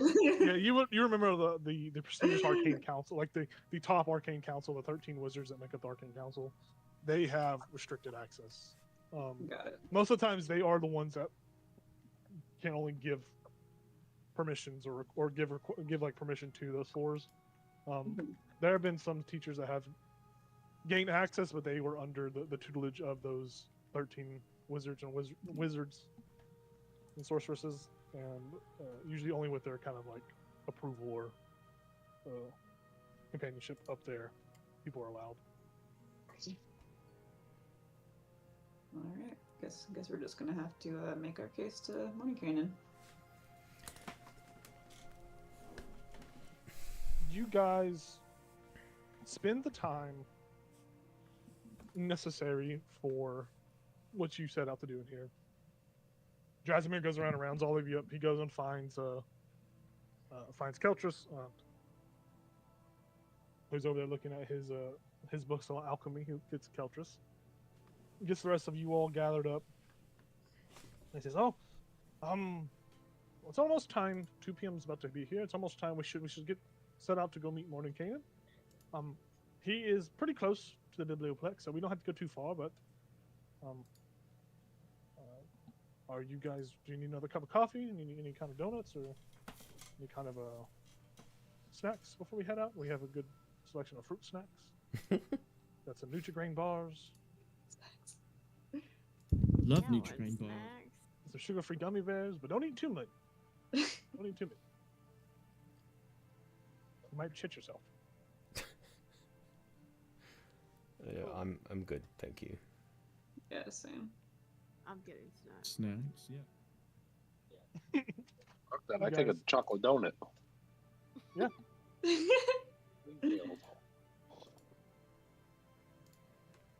You guys get the goodies, get the snacks, and make your way. You follow Drasimir, who leads you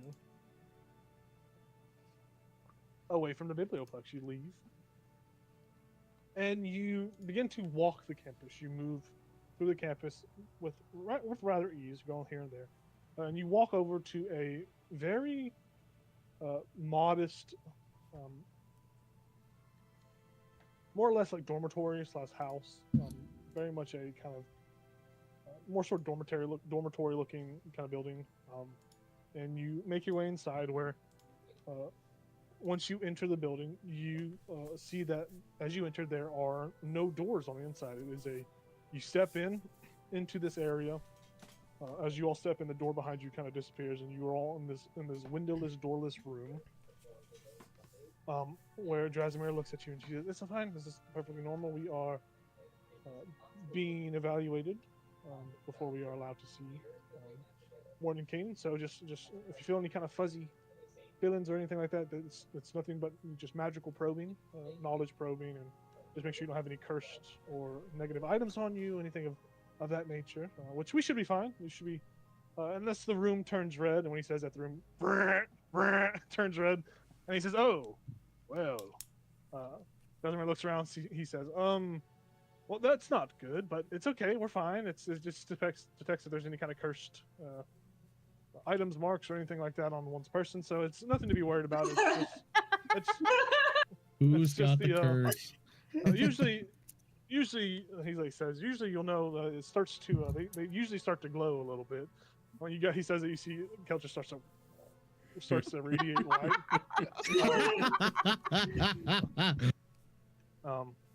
He says, "Oh yes, it looks like you're cursed." Okay. Thanks, that's what we're here about. One of the things. Oh, it shouldn't be that big of a deal. This is just formalities. It's just to let those up there know. About a minute or so passes as the room returns to its normal white hue, and you see a single door open in front of you. A door materializes out of thin air. It is a circular door, very much like think of a hobbit hole door. And the door just swings open, and you see beyond it, it looks like light is filtering out of the doorway. Where you hear from inside, you hear a voice say, "Oh yes, come in. I've been expecting this meeting since yesterday, so please come in. I see that one of you is afflicted with curse, so maybe we can get that worked out. Please step into my office." Step in. You guys all walk into this office, which is rather mundane compared to the Biblioplex. This place is rather sad in comparison. There's a bookshelf at the back that has more or less it's a bookshelf, but more or less just like photos and stuff on it, like captured major images and photos and stuff of that nature. There are a couple of trinkets here and there that are moving. Where you see sitting at a desk is a wizard, a bald wizard with blue robes on. They have kind of blue and purples. They have a staff across their lap as they're like holding on to as they sit in this chair, kind of like leaning against it. Like they have the staff on the ground, they're like leaning against it as like a headrest, as like from either being tired from whatever they do. You see a little nameplate on their desk that says Morning Canaan. And you guys all walk in, and Morning Canaan motions his hand down. He says, "Oh, please sit," where you see several chairs materialize out of nothing and pop up before you. He says, "Yes, you are my 2 o'clock. How can I, my name is Morning Canaan. You see it here on this placard here. Hello? Barnabas, is that you?" He was kind of like hiding his head a little as he entered and sat down. Yeah, hi, it's been a while. "Oh, my good man, how's it been? How's the years been treating you?" It's been good. I just left on sabbatical and did some field research. Oh, hopefully, well, that's good to hear. Well, anything new going on sabbatical? Oh. Learned anything cool yet? Have you mastered that floating disc yet? Well, it's a work in progress. You know, like it's a very delicate spell, and there's a lot of layers to it. Anyway, You Yeah, know, I- Tinsir is like right next door. I could go grab Tinsir. no, You no, guys no, can- no. It's okay. I don't really know how to talk to you know, how do you even talk to like the best person in the entire world? Like your heroes, but never meet your heroes. That's the Well, you phrase, just right? you just open your mouth and the words should come out. No, I don't do that. Well, that's okay. So anyway, on sabbatical, I used the Forge of Spells, Oh. Purified, the Crypt of Talhund. Oh, Can write a lot of papers, and I can list you in the credits, and that's why you should help me get out of this Archfey pact that I accidentally ended up in. wait, what? Wait, what? This was going great, and then it turned sour quick. What Archfey pact did you find yourself in? Didn't you instill into you that you should never make a pact with any kind of fiend, foul creature? Yeah, we did learn that a lot in Fiends and Foul Yeah, Creatures it's 101. Literally on the introductory Hey, rule it set got when you it apply. got him. It got him out of a different pact. That's true. I messed with 2 different Fiends and Foul Creatures, so I think I should retake that class when I return. Well, I mean, I'm always for the greater gain. If you gained a way out of a previous contract, that's obviously okay.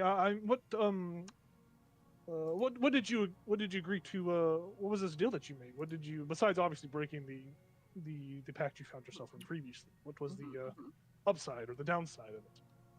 The downside is that my name is going to be wiped from existence when I die, so nothing I really do matters, and it's kind of really been getting me down. Oh, that is. The upside, I got my spell book back, and I panicked. Rightfully so. Did you not have a backup spellbook offhand? You No, don't ever. I thought I always told you, teachers, to make sure you have backups of backups, so in case something bad happens, you can have a backup. You did, What but time? see, my departure on sabbatical was really sudden, and I just did not bring anything. Well, that's okay. Yes. What was this? What was the being that you made a pact with, my good sir? Do you know its name? Did it tell you a name by chance? Arcadius?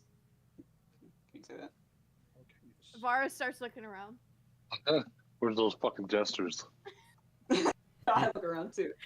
Yeah, you guys look around. You see the room. You see there's a bowl of water. Kind of like the bowl is like pristine, very much like Dumbledore's little, his little sea thing. I don't know what it's called. I forget the name of it, but his little Memory thing. Yeah, his little memory looking glass. You see there's a bowl of water. That when you say the name, the water turns black. It just psh, and you see a bunch of smoke rise off. He says, "Oh, let's not say that name too many times now. I only have a couple of these bowls lying around. It would be a shame to burn through those and see what happens with that. But okay, that is a yes. I've never ran into that entity before. Seems very strong if it's able to send the bowl of. He looks around sad. The bowl of warning. Yes, I know the name is not great. I am working on it still. I'm still honing the name of it, but it must be a powerful entity if it is able to quickly break through the bowl. So I can't say I've ever heard of that one. Was there any other names? Is that just do you know if that's just a pseudonym or if that's its actual name? He will turn to the rest of the group. Did I get the name wrong? Was there other names? Sorry, I was in a daze. It's almost like I wasn't even there. I think that was the only name, wasn't it? Yeah, that's the only name we got. Oh. Yeah, that's the only name I got. That's perfectly fine. We might have. I might have some information in the restriction section. I could. Maybe we could go look together if you would like. I would also That like sounds that. like I something am we also could- interested in that name. I'm actually. Yes. What is Sorry. What are all your names? I'm sorry. I'm Baz. It's a pleasure to meet you. Nice to meet you, sir. I mean, we all had a run-in with Arcadius. Him. Oh, Sorry. See another bowl. With him. Just see me. Sorry. Whoa, Fuck. please. We mustn't mention the name anymore. Apologies. The code name is Marshmallow. Remember, guys? Yes. It's Marshmallow. Look, why do we agree on Marshmallow? It's just. Because he would really there's hate a it. Giant, yeah, and there's a giant marshmallow when I came up with it. Okay, I respect that. Okay. Marshmallow, we shall refer to them. This entity. Just, I only have 2 more of these bowls, so please do not mention any more names. I mean, my main interest is he claims to be my father, so there's that. And I'm curious what that means for me. So you don't have. Are you a tiefling by chance? You don't have any horns. yeah, I kind of gave them to him in exchange for putting wings back on a fairy. So. Oh, so you made a pact as well. Yes. Is that a pact? If the deal was complete, I don't really know how that works. Deals, pacts, agreements. It's all kind of falls under the same umbrella. Sadly. Obviously, there are more stringent and worse agreements. Like the one that Barnabas here has made, it seems to be more damning than the one that you've led to. You know. Right. Just because if you do truly give your horns over to this individual, that maybe sometimes down the road they may use your horns for something nefarious or something not nefarious. Who knows? It's a part of your being, part of your essence that was given to them. You gave a part of yourself to them. Right. So that makes sense. Yes. It could be not the greatest, but if they truly are your father, mother, whatever this entity is, you should be okay, but no, that's not anything to feel safe about. You should still worry for your life. Oh, I do. Yeah. But that's why I'm curious to know as much as possible while we're here. Yes, well, we can look up we can look this entity up for both of you. Maybe we could put some minds at ease. Hopefully, you should raise your hand, son. Yes. Yeah, no, for the 3 of us. Oh, you too. Are you a child of this entity as well? No. My father made a deal with him, so. Oh. Kind of need to. Have each of you made some sort of weird deal with this entity? Is this a commonality between your group? No, well, I didn't personally make the deal. Yeah, I didn't make the deal myself. He made a deal with someone else, but on accident, and I'll point to Keltris. Oh. Now that I'm thinking about it, this Mordekaden looks just like Howie Mandel. You guys are talking about deals.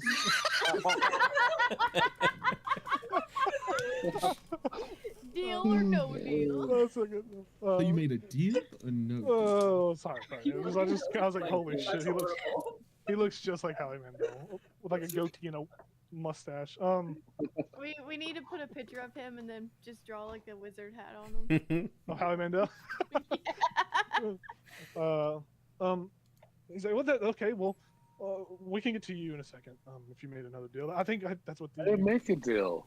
Well, whatever happened, it was on accident. Yeah, something triggered in the observatory room.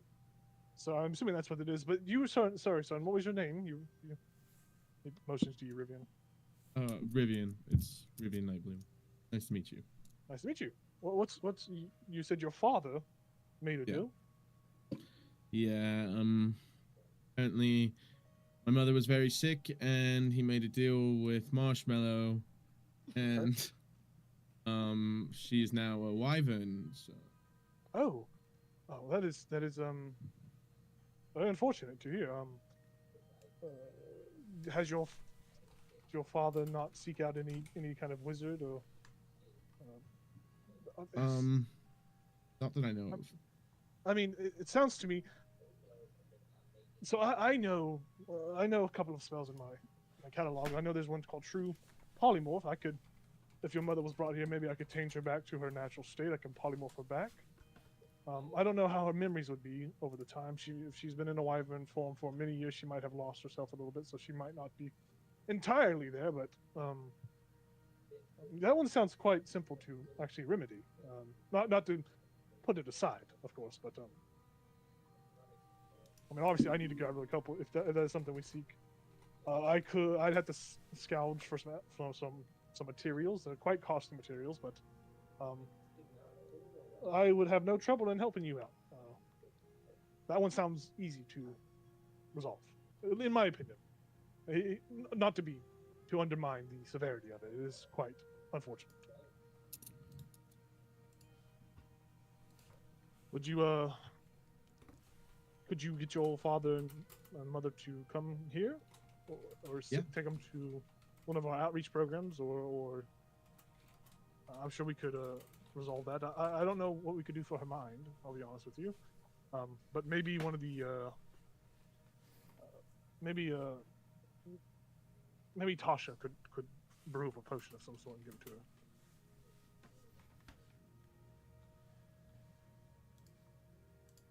I can Name drop send them like to the that. outreach. Yeah, just a casual Tasha name drop. Yeah. I could definitely send them to the outreach program where we. Please do. That would yes, I would be glad. I'm happy to help anyone here. I love helping those that need help to the best of my abilities and capabilities. Is anything else? Yes, you, madam. Hi, I'm Vara, formerly known as Cardissa. Would you Oh, happen are to know you- anything about her? Um.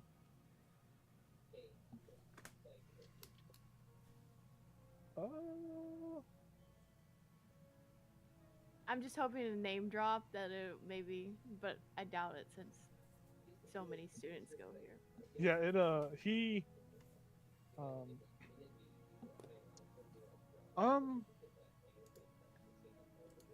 Cordissa,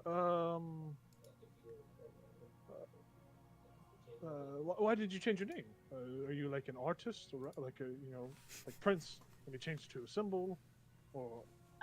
No. I was just someone I- named I will stop because passively you see that like the name. They're Cardis is not it is unique to you in a sense, but there are probably other people named Cardis, so there's like 1 in a million sort of. Yeah. I was just curious if it would work.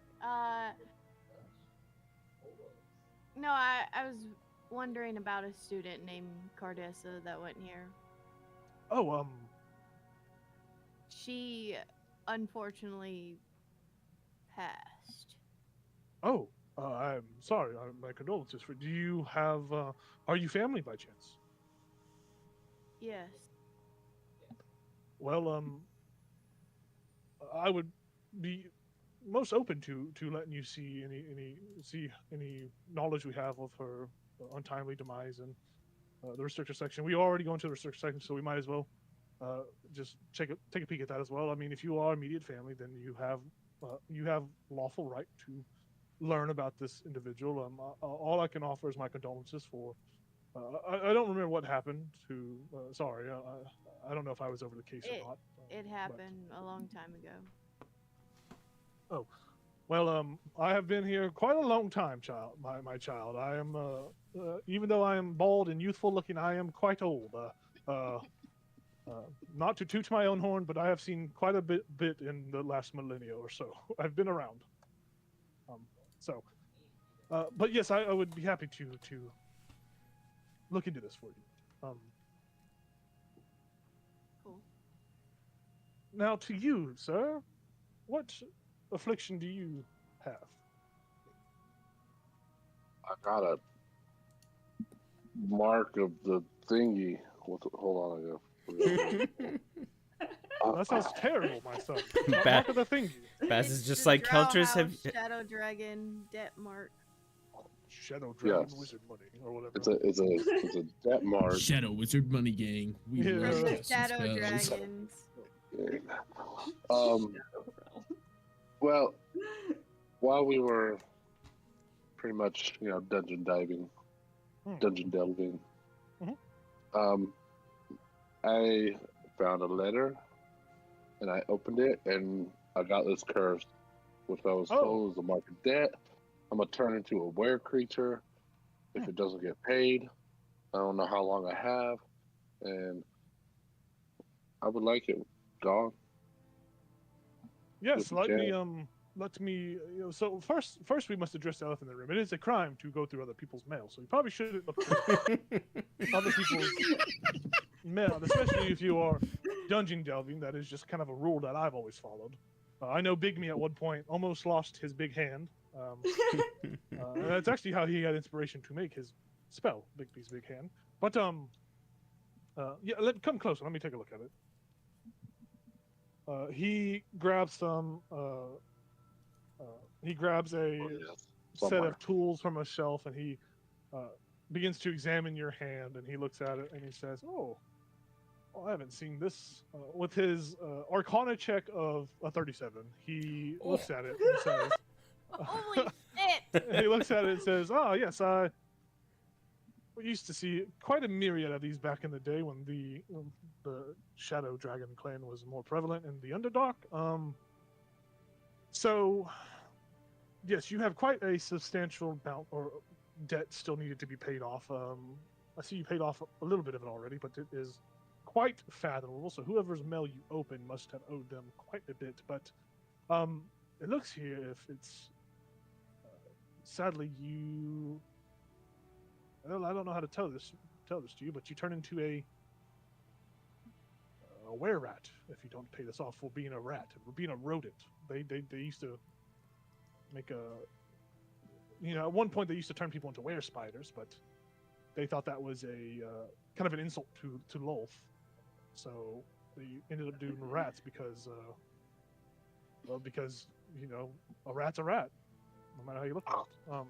So would he be like a small rat or like a human, like a what? I mean... No, he would be like a human-sized rat. Oh, so you could be like Master Splinter, but yes, actually, Master Splinter, yes. How? Who's Master Splinter? A very well-known monk. Yes. Oh, that guy. He carries a bow staff and he has 4 turtle friends. Mm-hmm, yes. Oh. Have you ever heard the story of Master Splinter and his turtles? I obviously have. Yes, you very much a druid. You definitely would have heard the tale. It's a great monk story. I love it. Yeah, it's very, very popular amongst kids in Neverwinter as well. It's like a lot of kids' books. Yes. Why have I never heard of this? Why does everybody know about this but me? Maybe because you grew up in a circus. Okay, Yeah. no need to.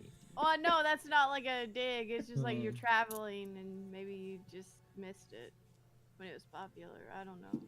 It's possible. You're a bard. How I'm the hell digging have you not myself a heard hole. this? I'm a bard. I look into music, not novels. Oh, you're one of those bards. But yes, nonetheless, besides the tangent of a beloved child story of his turtles, yes, this is a. I could easily. I could pay the debt off for you if you would like. I mean, can you just remove it so you don't have to pay? That would require some quite lengthy magic. It's most easiest just to pay it off in full now and consider it done. I would have to enlist the help of several other of the other wizards to. It would be a grueling week-long process. These marks were very well made when they enchanted. I don't worry. I can fund the bill. I can pay it off for you. You don't have to worry about spending any of your own money. How much is it? Yeah, how much is it? It is an unfathomable amount of money. Which is, thankfully, I'm here to help you with that. But most people aren't able to come to Strixhaven, and they don't have these resources. So, if I had to put a number on it, I would say, this little sliver here you paid off already. So I would say it's probably about another 20,000 platinum or so. Yeah, we could do that. No, we can't. I think He doesn't say that out loud. I have some size. I think I have some gemstones from space. From the other.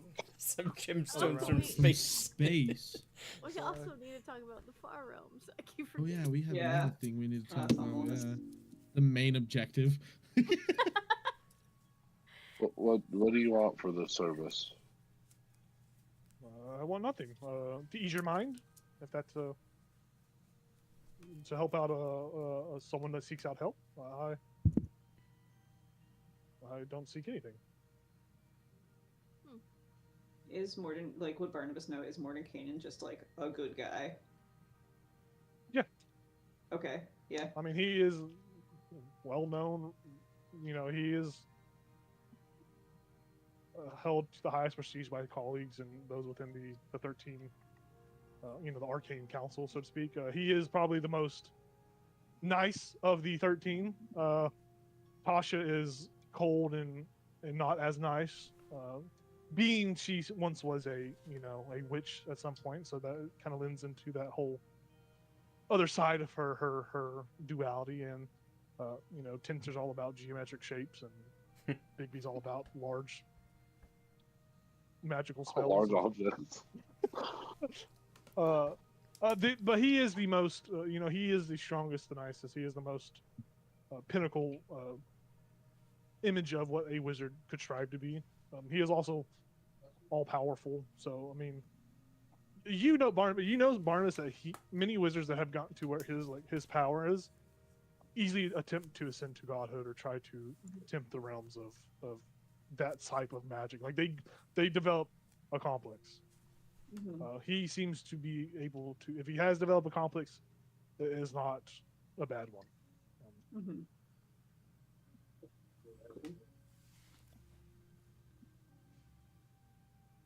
But yes, I could pay it off if you so seek that help. I would love it. Yes. Leap of faith. Yes. Chops your arm off. No, gotcha, bitch. No, he goes to a chest, and you see he reaches in. You see him cast some sort of spell. Very much looks like the enlarge reduce spell. He reduces some sort of gemstone or something, and he moves this gemstone, this very beautiful, very much like the Arkenstone from The Hobbit, like very much like the gem beneath the mountain. This very beautiful, translucent, ever-flowing, like swirling, colorful rainbow of just pure light that radiates from this gemstone. And he walks over to you. It's the size of a coin. And he just drops it into the mark. And he watches the mark just the black bar just instantly goes up, and you just watch it poof, vanish off of your hand. And he says, "Oh, there we go, all done." Thank you. Indeed. I don't even know what to say. Thank you. That's all you have to say. And then, like Keltris said, he's like really relieved, but at the same time, he's like, "Damn, a were-rat would have been cool." I can just polymorph you into a rat on some moonlit night if you want. Hell yeah. I'll remember that. Oh. Really, his fantasy of being a were-rat. Well, there goes Keltris. Squeak! Goodness. Okay. Well. Yes. Anything else before we head to the restricted section? We also was wondering if you knew anything about like the far realms. Is that something I don't know anything about the far realm? What's that? Oh. Insight check. Okay, go for it. Insight check, one of the most powerful. I trust him. Yeah, he's trying to insight check like basically a god. Shit, that was only an 8. He seems very honest in what he says. There's a bit of his eyebrows raised. I've never heard of the far realm. What is that? That's what we want to know. We want to learn more. So, if you don't Well, know, yeah, I mean, I know most material planes out there. Far realm. The most I can really tell you about, I've heard the far realm a couple of times, but I don't know anything about it. But it's some of the other wizards have been branching out investigation missions into the far realm to see. There have been these portals that we've come across of recent that we have been, not me per se, I've been overseeing the school and making sure the safety of these children are protected and making sure they're in good care. Mostly, they've been probing and looking into these portals that have been popping up, but they don't call it the Far Realm. They've just called it Dimension X. That's pretty sick. That's what they've been labeling it as. As far as any kind of any information we found, we've notated that it seems mind flayers originated from this dimension at some point in time before they became prevalent here in our plane of existence. But there are a myriad of creatures that there are connections between creatures that we've seen here on the material plane, or not here, but on the material plane that we've seen, that seem to have at one point or another come from this dimension. As far as what secrets or locations are within its confines, we have not a clue. Those that have gone in have sadly returned with a warped sense of mental state. They don't come back entirely the same.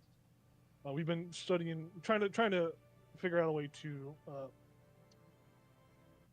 protect those that venture into the side. And so far, all we've had real luck with is giving them about a day's worth of time before any real negative effects become them. The time, from what I've learned, time works sort of different in this dimension. Those that have been in say they felt like they've been in weeks or so, when in reality it's only been days at most. But there's been no real concrete commonality about this dimension besides that our investigators have come back altered to some degree.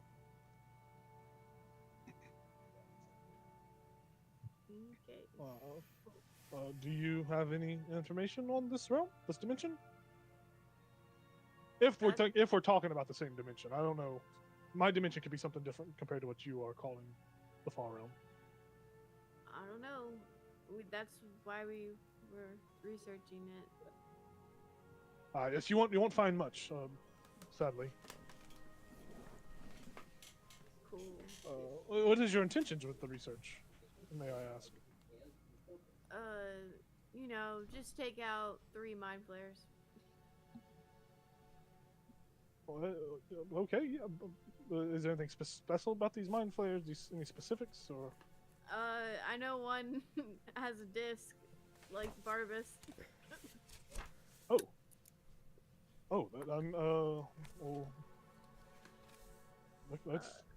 That means they are capable of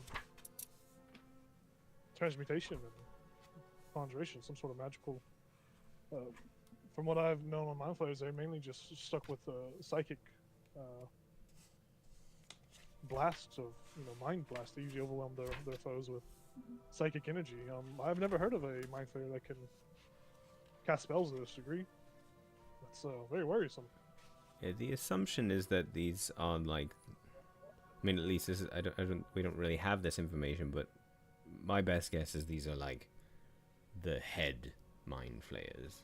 At least that's how it feels. Like, we've seen visions of them in dreams and up in the sky over top of Phandelver.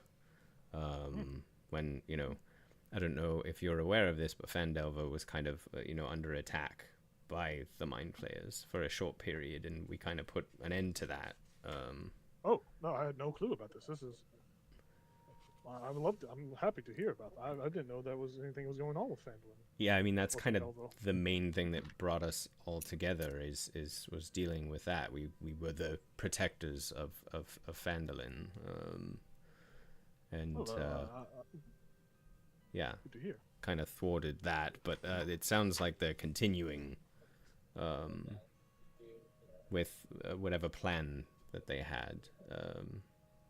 We're trying to figure out how to stop that.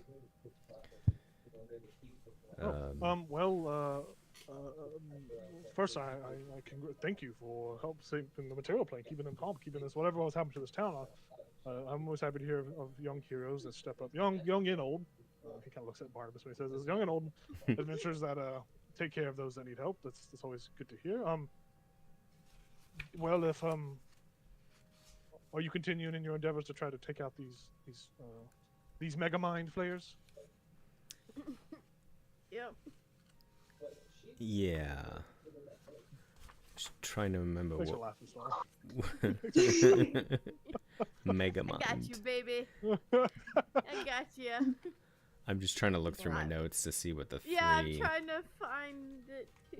The 'cause I- three How about this? different Let's take a quick 5-minute bathroom break while you guys look at the All right. because I need to go to the bathroom. Let's take a quick 5-minute bathroom break while you guys look for notes. All right. We'll be right back. All right. We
What up, everybody? We're back.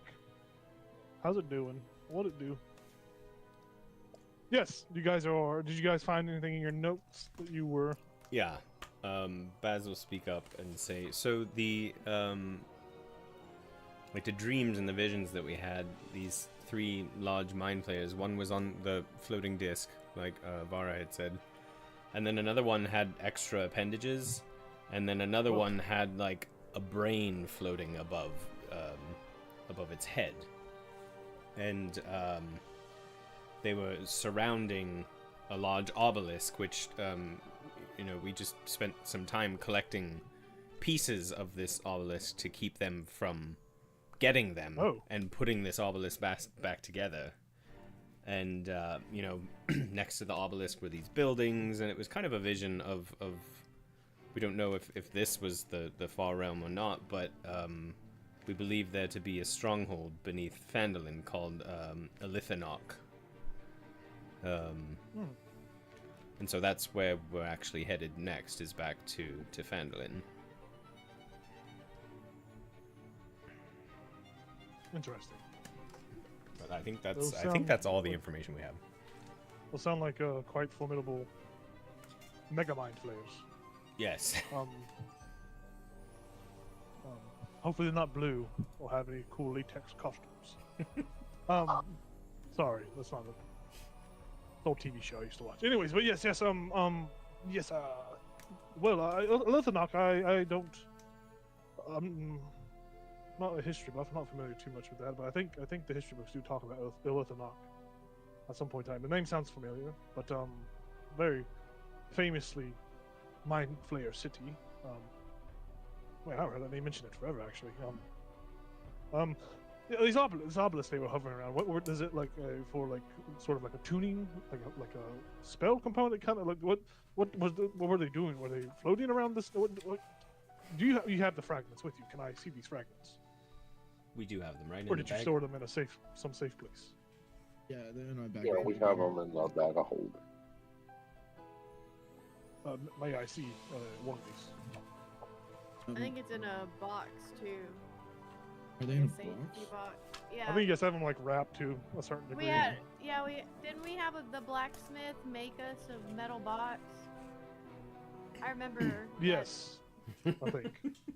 Because I Sure. remember he got mutated.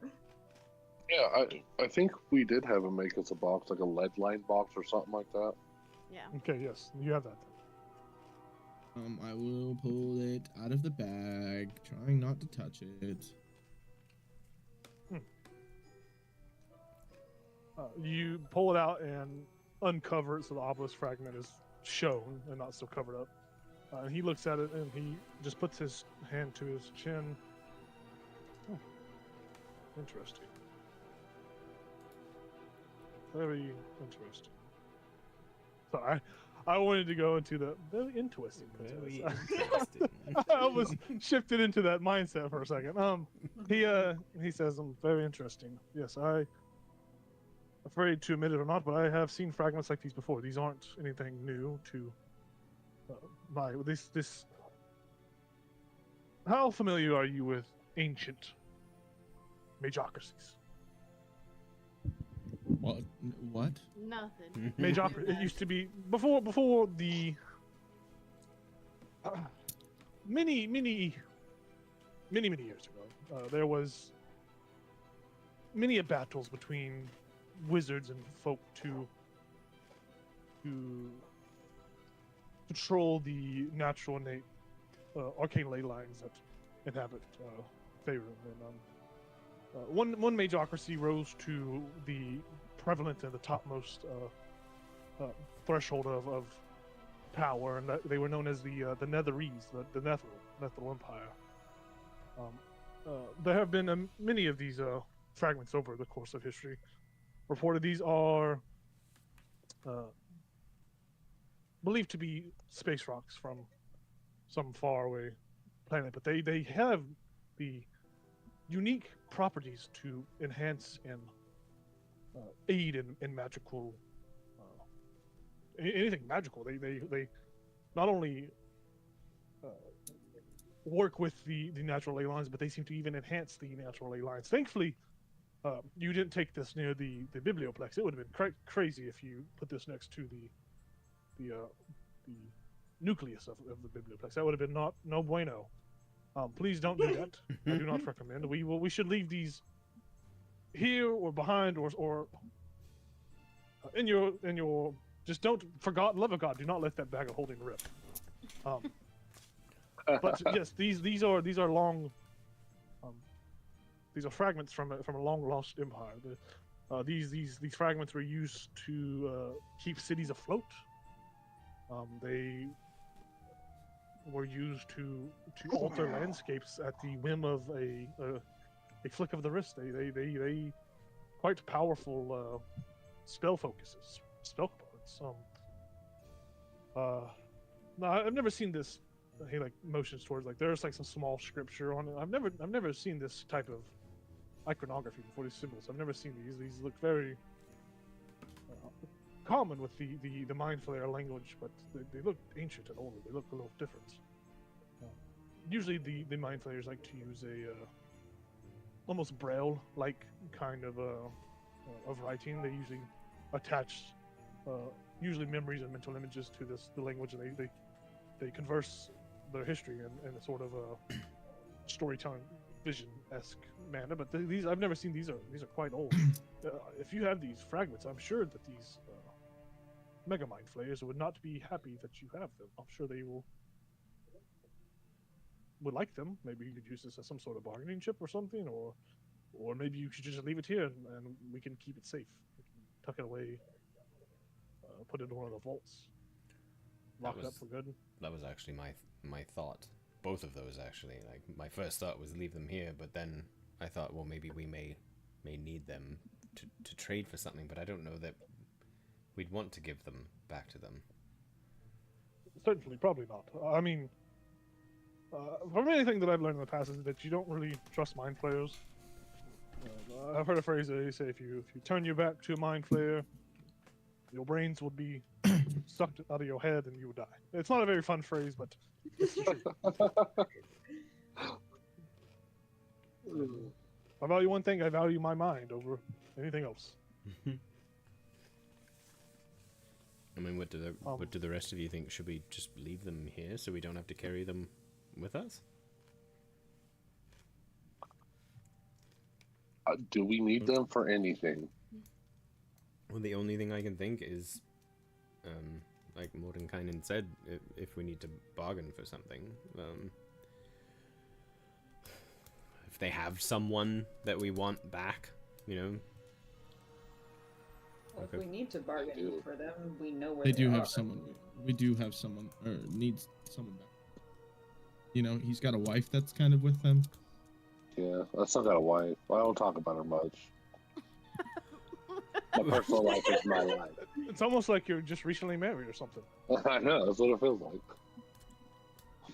Well, I guess the question is, Keltris, would you want to bring them with us, and would you want to give them to them for your wife? Ooh. That's a good question.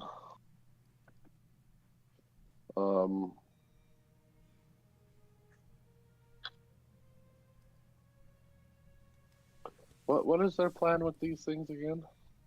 Their plan is to complete the obelisk, and then, I mean, I guess it sounds like what Mordenkainen is saying is that it becomes a really powerful spell focus. Like without them, they can't complete their obelisk.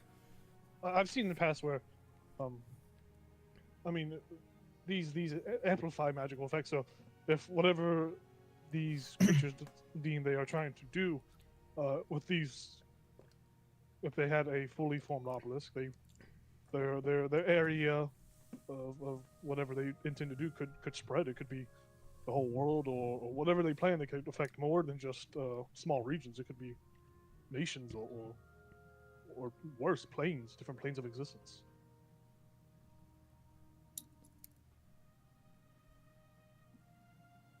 I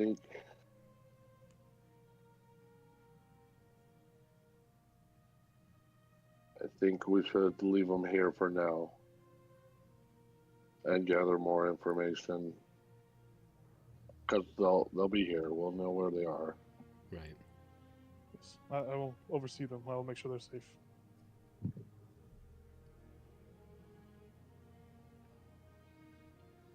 Cool. Hey guys, this is a hard decision. Oh man, can't put this on me. Because like Counter's, struggling with he knows his wife would be like, absolutely fucking not. Right. But then he's like, I'll fucking burn the world down for you. Aw. But then there's no world left for the two of you. That's true. But they can very be wise. together at the end.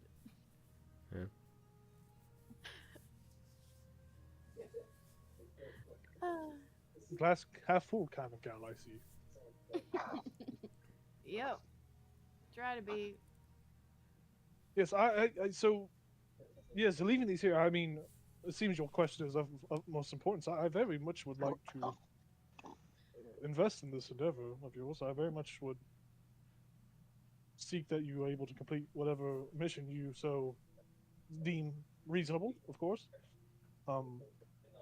As I said recently, we have had people, or the other wizards have had people go in and out. I can acquire some rings for each of you to delay the altering effects of this dimension, if it's the same dimension, of course, for a day's time. Give you some spare time to keep your mental prowess about you before whatever happened to them happens to you. I know it's not much, but as far as research goes, this is all we've been able to successfully prevent.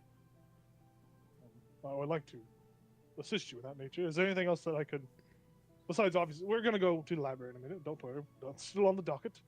I had 2 hours of time scheduled, blocked off, because I didn't know how long this was going to go, and then also I wanted to go get my small treatment. I want to get my feet rubbed from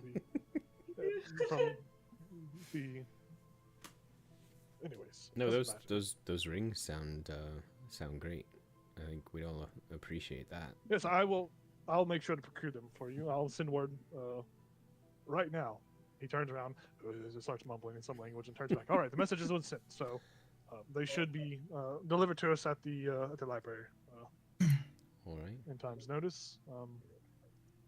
Is there anything else I can do for any of you before we head to the library?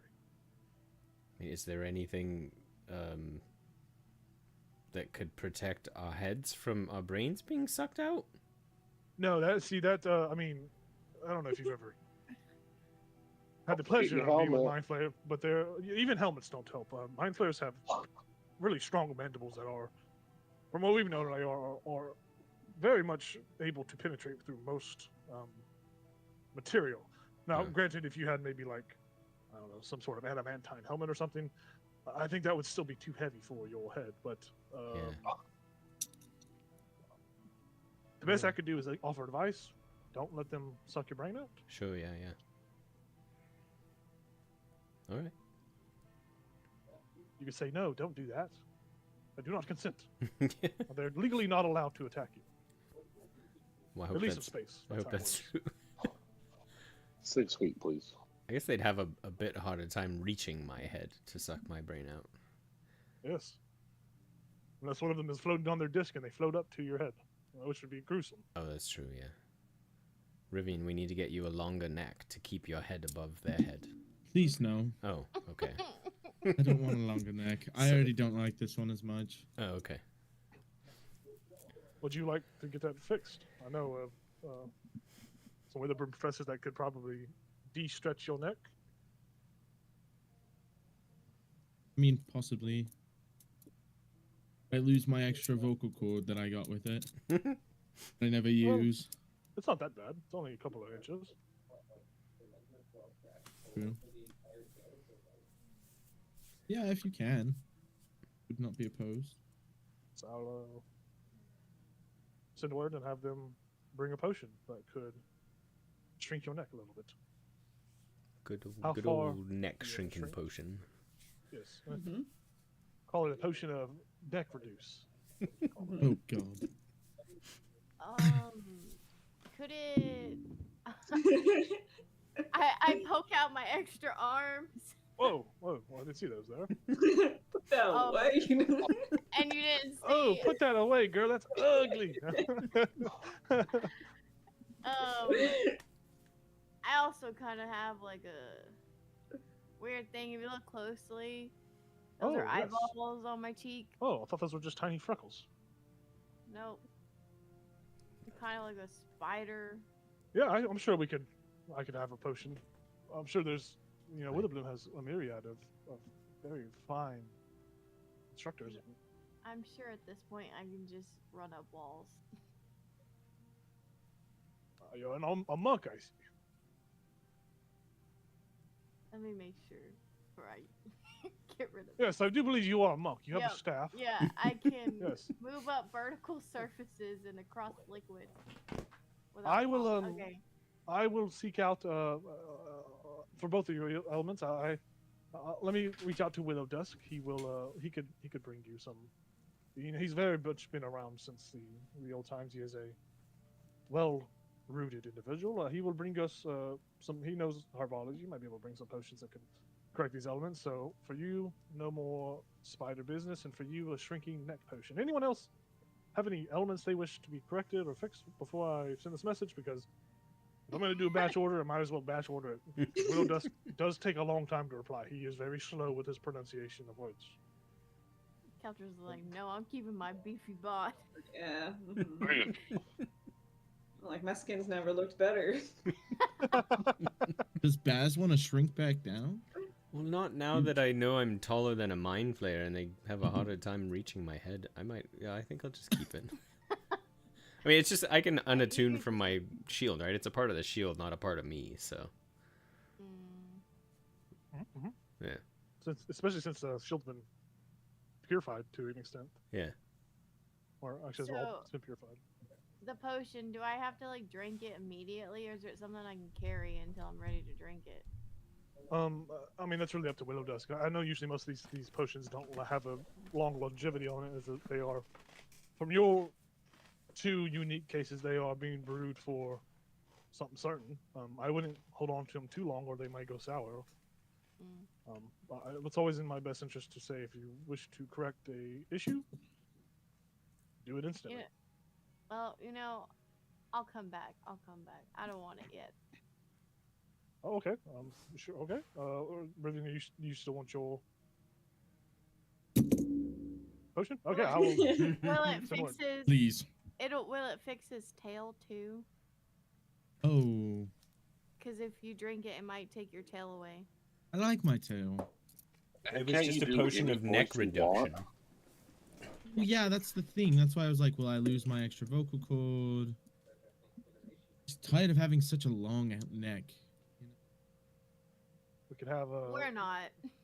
we could have one of the boys from the weightlifting club come smack your head with a mallet until your head shrinks, your neck shrinks. I don't know if that's a good idea. Well, I'll keep healing I'd you. watch. It's always an option. I'd watch. Nothing like a good old beat down to correct a body Bad neck. bad neck issue. Crazy. Well, it's okay. You can always come back and especially since I'm invested in this now, you guys will have the ability to have limited, access to most things here. Can't give you the full rundown, as that's not really. I can't go above the Arcane Council, even though I'm the headmaster. I can't go above the Arcane Council's democratic rulings and whatnot. There's the system. But I am invested in this now. I do wish to pay attention, as if you fail, well, I mean, who knows what'll happen? We have to send more people to deal with this. So, yes, let's go to the library. Yay! Yes.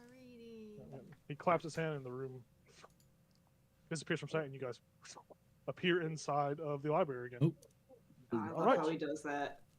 That was. And we want to head to the restricted section, so let me just go talk to Shavandra real quick. Let her know, and we will be right up there. Jorvanis is like he's just sitting there. Is that his name? What's his name? Jorvanis? Drasimir. Drasimir's like, I didn't say a single word, but that was pretty crazy, guys. You guys have quite a bit of. I was reading this Court of Thorn and Roses book, and it's really got me sweaty. So I'm gonna let you guys. Not that good. Yeah, I'm gonna let you. I'm gonna hang out here. I'll be waiting for you guys. I think Mordenkainen has it under control, so I gotta get back to my studies. I have a exam coming up pretty soon, and I do not want to fail. Good luck. Thank you. I don't need it, but thank you. Jasmine heads off. Mordenkainen heads off, talks to Shavandri. Shavandri and him discuss something where she nods her head, and Mordenkainen comes back to you all and says, "All right. Well, let's go to the restricted section. But first, before we go up there, we must set the ground basis. There are many books up here that are foul. Do not wander, do not grab, do not touch anything that you are not supposed to touch. You have made pacts with Fae beings, it seems, or whatever this marshmallow entity was. You had just had a mark of death freed from yourself. It would be a shame if you touched another book and something else nefarious happened. There is a plethora of information up there, and there are also some constructs that we have that protect the area, and they do not discriminate. They are programmed with a set of rules, and if any of those rules are broken, I fear there's not much that I could do to prevent them from killing you. They are very powerful and very scary. So, let's go. He takes you over to the portals, and he says, "What you're going to want to do is you're going to say, diagonally when you're gonna when we come over here." He says, "I will go first. All you have to do is think about the restricted section, and you will appear there. It's as simple as that, but it's simple as that is. We have been given permission by Shavandri. She has enabled us. She has put in an arcane request, and we have been accepted. There are processes we have to jump through, all for checks and balances. So we are being logged that we have ascended to the restricted section. So if anything goes missing while we're up there, it will be on us. So do not steal or take anything."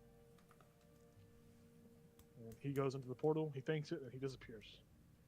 And each of you go there. Think of this restricted section. Each of you, similar to how it was when you teleported here the first time, teleport up there. That sensation of your stomach growing to your throat, and then quickly settling as you appear on a very dark and dreary atmosphere.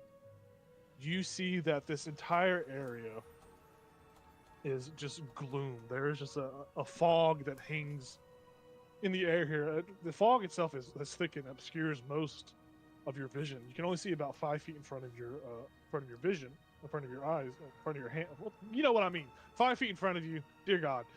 And there are chains across all bookshelves in here. What bookshelves you see there are chains on. The chains themselves glow with the runes, and as you all kind of coalesce here on this platform, you see that Mordenkainen casts a spell, and you see the fog kind of diminishes slightly, and you see that this area, the Biblioplex, is a domed building with like a spire on top of it. This whole area is a single like spiral kind of a construction. So there's like a single staircase in the middle that spirals up, where one person can climb the staircase, and the books are all around the dome of this kind of around this little spiral staircase. There are 2 constructs in this room. These constructs are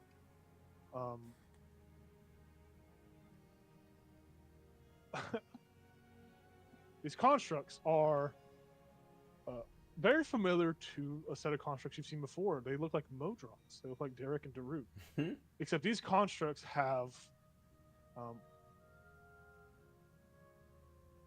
these constructs are think of like a Venus flytrap. There's like 5 like leaflets that each have eyes that hang down and move on their own. They like all these think of like a flower that's bloomed. The petals of the flower, they have eyes on them, and they are just looking around. Each of these little leaves has faces that are frowning, and they're all watching each of you sickly. And you watch as the flower petals like spin around 360 as they're just continuously watching. And you see that they are just watching. There are only two of them in here. These are not the constructs you had thought they would be. These are not figures that you think would be menacing. These are not very menacing constructs. They are probably not the forces he was talking about. These are probably just like watch sentinels, just like little sentinels that watch stuff. You peer up at the ceiling. You see at the top of the ceiling is a single mechanical machine of some sort that is like sealed into the roof of this establishment. It's like its body built into the roof, and it is just a massive hand. The hand itself looks to have some sort of runes and inscriptions on them. You figure if someone breaks a rule that this hand just slaps the ground and kills whatever's on the ground, and then it shrinks back up. You don't know what the magical extent of what else is going on with that, but that's probably the defense system, at least the mechanical one. But you guys are in this section where he looks down and says to all of you, he's like, okay. So we are looking for a book about. We're looking for Marshmallow, I believe. Marshmallow. And what else were we doing in here? I can't remember. We're looking for demons and devils, correct? Mm-hmm. Very nice. And what else were we looking? And you were looking for someone named Cardissa. Yes. Okay. Well, let's. Everyone's gonna have to take a look. There isn't no magical stones in here that will direct us to books. We have to actually look for what we are looking for, sadly. So, everyone get to spread out as best you can and start to look. Let's find these books. I need each of you to roll investigation checks. Investigation. Inspiration. 21. Good.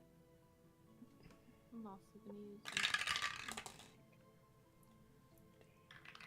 26. Very nice. 17. 13. Okay. 27. Okay. So we'll take the median. We'll take 21 as the group check on this, which is easily good enough to find every book you're looking for. So the first book you come across is the book about celestial deities, angels, gods, and other divine amalgamations. The second book you find is a book about demons, devils, and the damned. A dictionary of diabolical deities. Lovely, lovely. And the third thing you find is a mission report, or kind of like a quest. A quest. Not even that. It's more or less a historical documentation of Cardissa. You see there, it's it's labeled as the failure. Oh, it's referred to as Thaddeus's failure. That's what it is labeled as. Thaddeus's failure. It seems to be a collection of many other like first-hand or second-hand experiences, kind of like a investigative, like people went out and investigated what happened, and it's like a bunch of reports and stuff. It's very much a dry, compared to the other two, a very dry finding. Great. So, what should we start with first? What do you guys want to start with? Start with the dry stuff. Yeah. Okay. So, you guys spend 30 minutes. So who's the main one reading this? Is it going to be Vara? Please. Okay. And it's someone, I guess, who's helping her with this? Because you're going to make a check. So, Okay, I'll help. Yeah. Barnabas is helping. Help. So, Vara, you are going to make an investigation check with advantage from Barney. Oh no. Basically, this Not is so. going to, if you roll high enough, there will be maybe some more information that you will gather besides the general knowledge. Can I give her guidance? You got this. Can I Guide her? inspire? I need everything. Like Bardic Inspiration? Yeah, you can do a Bardic Yeah. Inspiration. Okay. Yeah, you get a What do you bardic do? What do you do? inspiration. Shake that mamacita. Is that what you start? Take that. No. Read that book, Farah. Read that book, gosh dang it. Get a D8 from me, by the way. So a D8 from Rivian, a D4 from Guidance from Baz. I just say you got this. I love that. And helpful reassurance from Kelters.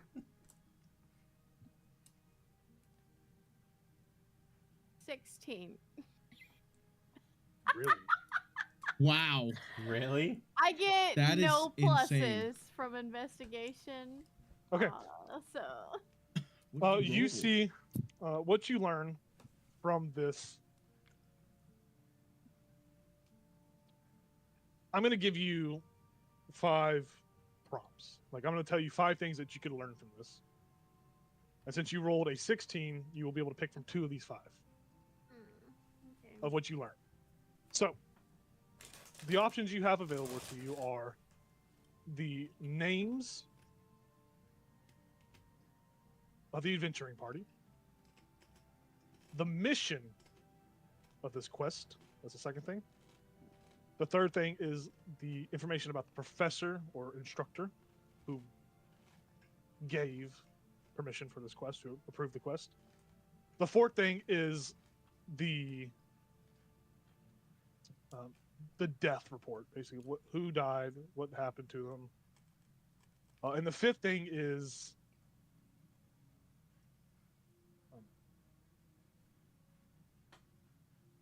the fifth thing would be what was the fallout of the failure of the quest? What was a negative thing that happened since the quest failed?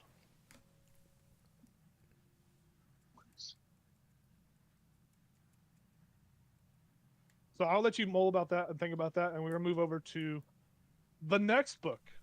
So, likewise, what do we want the next? Do we want to do the Celestial book, or would we like to do the Devil book, the Devil and Demon book?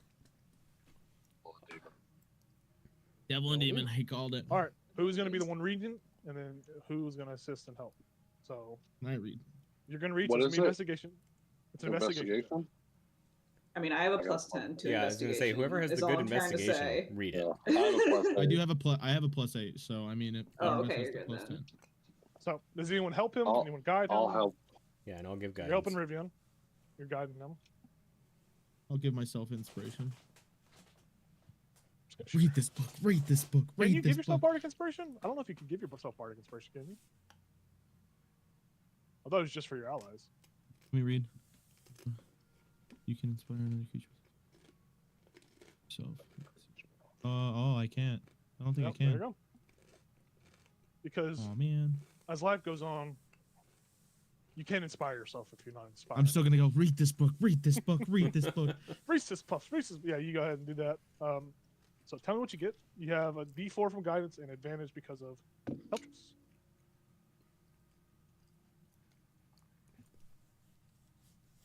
Um,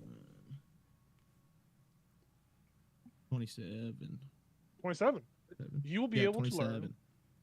everything this book has to offer Sweet. about devils Nice. and demons. Stuff. The actually, I'll turn to the group. What are the 4 things, like 4 like chapter titles or whatever? What are the 4 things that you think you guys would want to know about devils, demons, diabolical? What 4 questions do you have for this? Pacts and how to break them Okay, Facts so and how to break them. with Big grace. with how to break them with grace. It doesn't say. There's no chapter. There's not. That's the Pact and How to Break Them. They're going to be the chapter title. There's no grace. Nothing graceful about this book. All right, so that's one.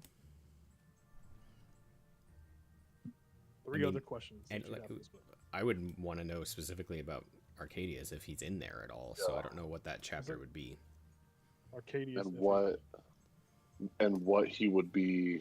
If it's in there, it would mention like what he's over. Mm-hmm. That'd be a whole chapter dedicated to the piece of this book. Okay.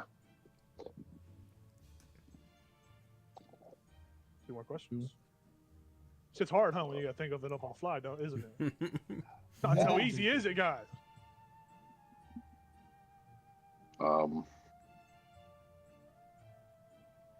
What about just weaknesses, vulnerabilities, stuff like that? Okay.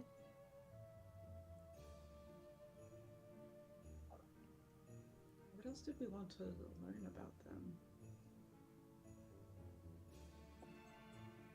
Now, would you want to know? So the weakness and vulnerabilities is going to be split into two. Do you want to know about devils or demons, or do you want to know about both? Do we know what Arcadius is? You do know what Arcadius is. Assuming his page would tell us. That's true. I personally, I think he's a devil. Yeah. Is he not an archfey? I thought he was.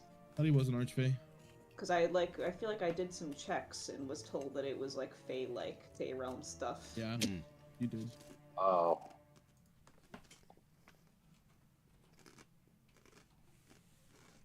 Oh fuck! So if that chain devil ever comes back. So I will say, weakness and vulnerabilities of devils, and the weakness and vulnerabilities of demons. Is Archfey not in this book? Did I mess up? That's in the book the other book, the Celestial. Oh, the Celestial one. There's Celestials. Divine and Archfey. So we'll say devils and demons. There'll be all 4 questions. So 4 for the. We have Pax and How to Break Them. Arcadius if it's in there. Weakness and vulnerabilities of devils, and weakness and vulnerabilities of demons. Be your 4 topics of fun. All right, we move over to the last book, the Celestial Divine Deities and Archfey. Sparkle, Glitz, and Glamour. That's what this book's called. Sparkle, Glitz, and Glamour. You are going to be, Barnabas, I assume you were going to be leading the investigation check on this? Yeah. All right, you leading the investigation check. I would say Morgan Canyon will help you with this. I think everyone else is shaking their ass and helping Rivian read his book. And Morgan Canyon is helping you. So we'll just say, yeah, a 26. I was gonna say you're gonna easily be able to. I mean, if he helps you too, he'll easily be able to fucking knock it out. Yeah, like why am I even here?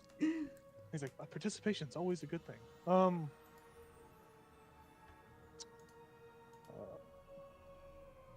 I'm just now looking at this guy's stat block and holy shit. Sorry. I saw there's mind blinks. He just makes you go fucking dead in the brain basically. So yeah, you are able to do the same thing for this book. So there's 4 questions you can ask. So basically, probably the similar Pacts and How to Break Them. Yeah, looking up Arcadius. Arcadius, and then what would be your 3rd and 4th? Did you guys want anything? Well, this is Celestial, right? So wouldn't there be stuff about Callisto? Yeah. Yeah, I guess I'll look up Callisto as well. That'll be the 3rd.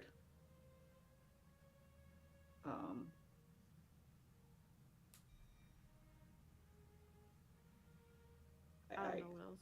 I guess with the weaknesses. Oh, it's great. Weaknesses and vulnerabilities. Yeah.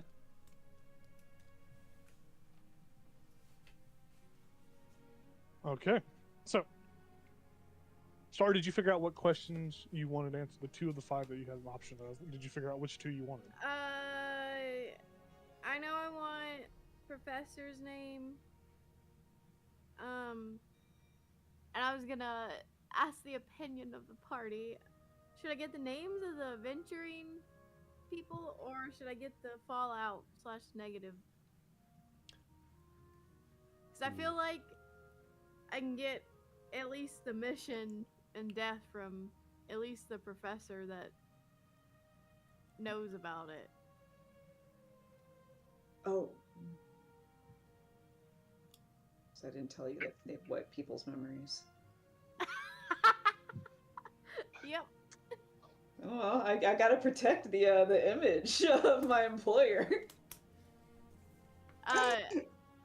Yeah, so I don't know. What do y'all think? Do we know, like, did the whole adventuring party die? Did they all die? Do we know that? We don't know that, okay. Nope. Because I was going to say, like, if... Yeah, their minds might be wiped too. I was going to say, if you have all those names, you can reach out to them. I could also ask Callisto. Yeah. He's a celestial. I don't think they wiped his mind. Yeah. I don't know. Yeah. So, Okay, yeah, so that's fair. So I don't know. Should I get the names or should I get the fallout? if you get names, you have more people to follow up Yeah, with. I'm leaning towards names too. Yeah. Okay. Okay, You can I'll learn just, more about what happened. I'll get all the names and then professor's name.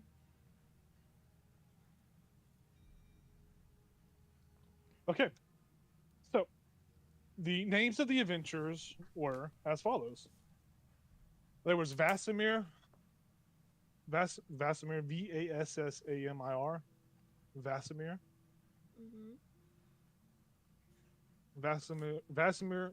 Vasamir Mong, Mong.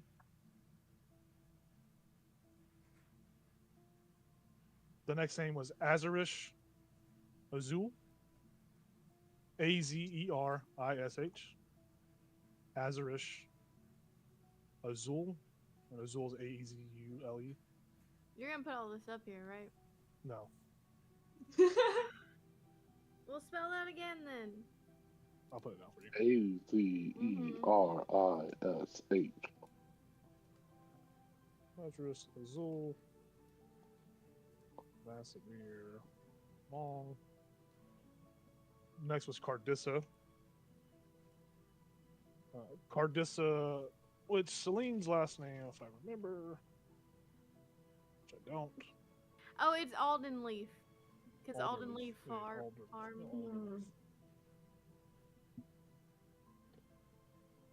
Alden Cardissa Alderleaf. There was Eben, Ebin, Eben. Eager Scrooge. No. Rash, Eben Rash. And the last was Nora. No way. No way. There you go. Spelled like that.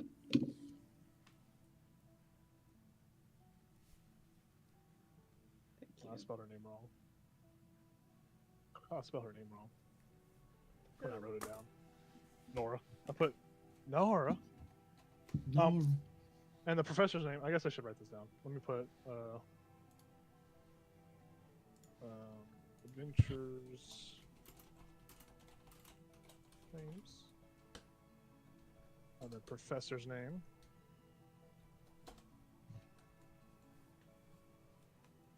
Professor's name was Thaddeus.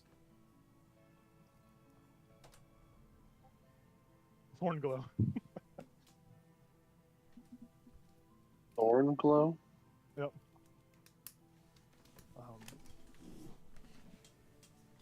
And those are what you remember. Or those are what you find in your investigation into this book. And it is a bunch of dry pamphlets. A majority of this documents are just secondhand witnesses of like students that seem to have known the individuals. You see, there's even a report in there from Susanna Alderleaf, talking about how Cardissa was, a rash child, but she was her sister and she still loved her, and her and Celine will mourn for her.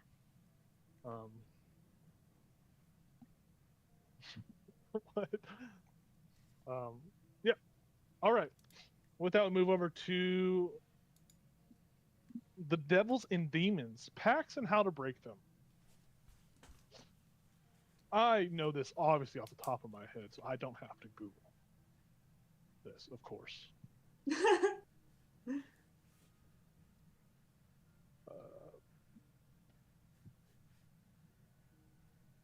Usually packs with devils and demons, very much generalized. They're very much similar in nature. Usually there is a contract, usually signed in blood. Contract signed in blood, basically selling one's soul. Very much the same ideology as in a horror movie. Any horror movie, demons more or less are usually like offshoots from curses. Most of the time, curses, it depends on the type of demon you're dealing with, right? Curses could be a familiar curse. It could be a curse given from some other kind of sad situation that you came across. You know that demons and devils usually also form pacts or arrangements with mortals who are foolish enough to think that they can amass more power and overthrow, and just a devil and demon will invest in this type of mentality from a mortal. There have been many of people that have tried to utilize the power of devils and demons to meet whatever goal they had, and in the long run, there was always a negative to that arrangement. As far as breaking these contracts,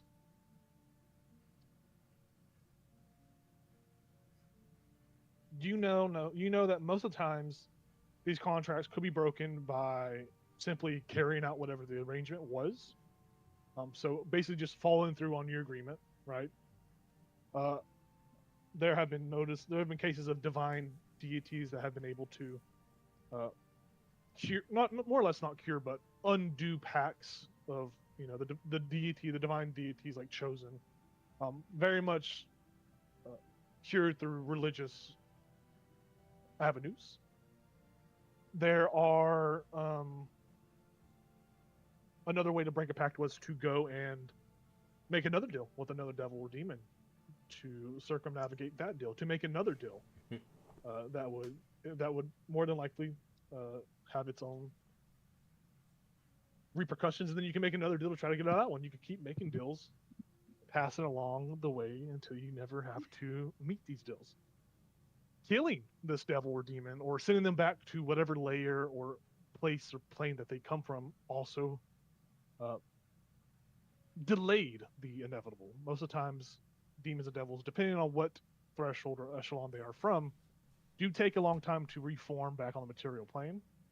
So as far as like buying time, you could definitely do that. Or if you traveled to their home plane and killed them in their home plane, you could break that deal because you killed the entity who made the deal. So that deal would be void and be null. But most people that have ever went and done this have either never came forward or have gone crazy or have just been lost to whatever horrible sights are down there in either the abyss or in the layers of hell.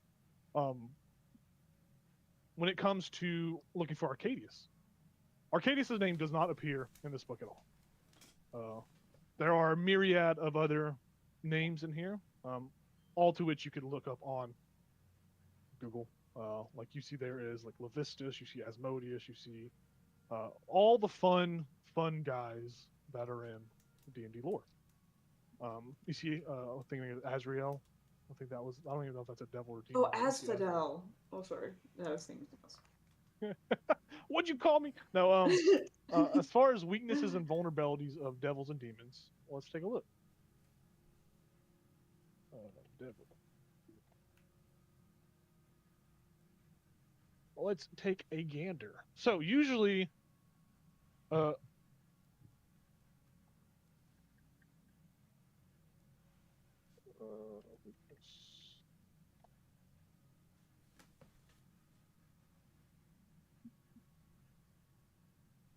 devils lack resistance. They are silvered weapons do the most against these. It doesn't. They cut through the resistance. So silvered weapons cut down these creatures, these devils. Radiant damage, any kind of holy damage, usually does more. As far as damage that doesn't do anything, any kind of fire-based damage or poison damage is just useless against a devil. contract terms. Contract terms can be verbally made to prevent them from attacking their whoever. Like, you could enter into a contract with any devil, even if they're attacking. Devils will stop to broker a deal. They are intelligent creatures, even though that most of them are their own special kind of fucked up. They will broker a deal if the deal is juicy enough. They will, they will follow through this. Devils are always looking for a way up, a way to ascend, a way to climb higher. They're always scheming. They are schemers through and through.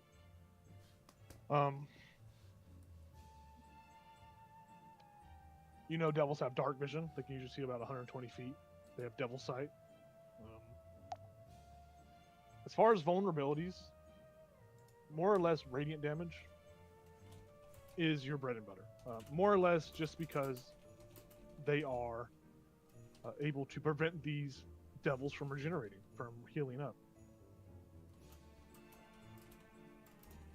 As far as anything else, I don't know. I'm sorry to say that. I think for the most part, those are the juicy tidbits. Now, as far as demons,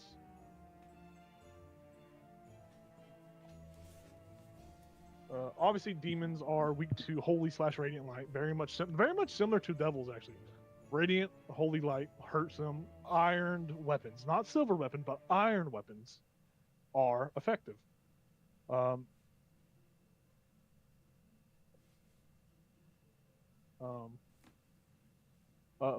Forms of containment, like magic circle or the banishment spell, are ways to send them back to their part in the abyss, back to where they belong.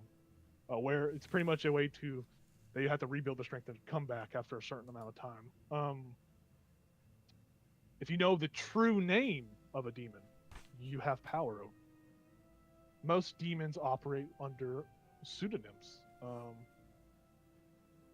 A true name of a demon offers protection through and through. You are able to basically make the demon your bitch in shorthand. Holy water, any sort of holy rituals, or more or less banishment, like any sort of holy. Think of any kind of clerical paladin processes. They could, dissuade these demons from attacking or forming. As far as that goes, I think that's a pretty good overview. Psychic damage, force damage, those are pretty good. But the biggest vulnerability is knowing their true name. That is literally the bread and butter. That's what you want to know. So, we'll cover that. Now we move over to the Archfey.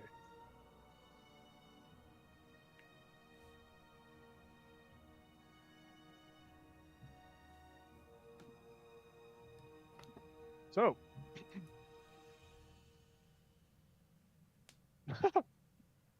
okay, these are just these are funny. More or less, kind of like the same to the content of the extent of devils and demons. Everything kind of has a similar, generalized method. The least effective way is you can always ask nicely. You always ask nicely, and maybe the Archfey will, accept it. You can search for an escape clause, so any kind of contract's been brokered. You can find a creative loophole. You could fulfill your pact. You could look for any sort of magical intervention, very much similar to devils and demons. You could find a better deal. You could even seek help from devils or demons to break an Archfey's deal. Pretty much the same bread and butter as devils and demons. It's kind of as if there is a generalized consensus on these deals on how to break them. Fulfill the deal, kill the patron, find a loophole, ask someone else for a different deal. There are ways and means to get out of deals, but Devils and demons are more so soul, and archfey have various different whimsical definitions of what they want. They don't want just souls and your life forever. They want other things from you. They don't want simple things. They don't want just your soul. They want your face and name and history. As far as Arcadius, you do find a section on Arcadius, and you do find a section on Callisto in this book. Sweet. As this is a book about deities, archfey, and celestials. But before we get to that, we'll get to weaknesses and vulnerabilities.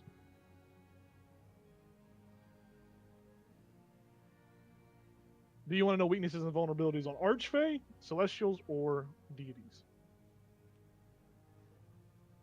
Oh, if nobody else has an opinion, I would do Archfey. Yeah, Archfey. Yeah. Okay. So, cold iron and silver. Knowing their true name. Very, very similar. These are very similar entities, or very similar conditions.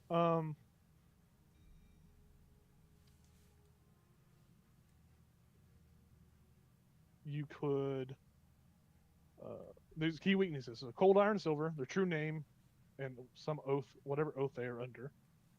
The nemesis condition, which basically means whoever. There's usually a nemesis, like usually someone specific person, item, or condition that can easily destroy this archfey or archfey pact. Nature can be a weakness. They could be confined to a single location. They could be confined through pacts and magic. They are domain dependent. They can't move away from their domain. They use and broker deals to extend their domain from what plane of existence it comes from. Or a line of ashwood. You can throw a circle of ashwood around yourself, and the archfey cannot cross it. Very much like SpongeBob and his anti-bear circle. You ever seen that episode? Mm-hmm. Vulnerabilities. Things that can break their concentration on any kind of like spells or anything. You can distract them. You can make them break concentration. Spells like Forbiddance and Magic Circle. More or less, that's about it. On the section on Callisto, you read about Callisto. This once favored celestial. It predicates in the past tense of the figure, the being. The past tense of Callisto was once a very revered and divine angel. Servant of one of the major deities. It doesn't list the deity's name in this book, but they were of note, a divine angelic figure, an ancient figure. Many historical figures have been helped by Callisto in whatever aspect they had sought out from them. They were helped and aided by this harbinger of life and light and vitality and overall wealth and goodness. Callisto was easily led away from their duties by a mortal. And this mortal humanized and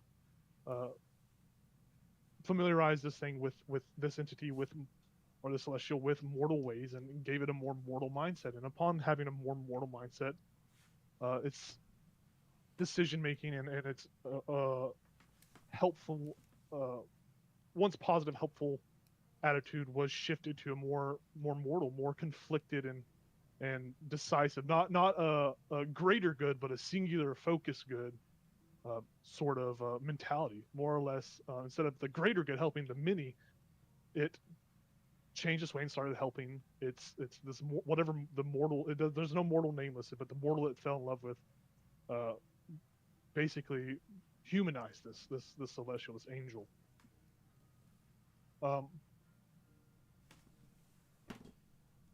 The book shifts to a a different tone of less known, like positive and more negative aspects. It talks about how once this angel was quote unquote corrupted, it lost connection with its god, its deity, and lost most of its powers to the extent of it was still a being of power, but as far as divine divinity, it wasn't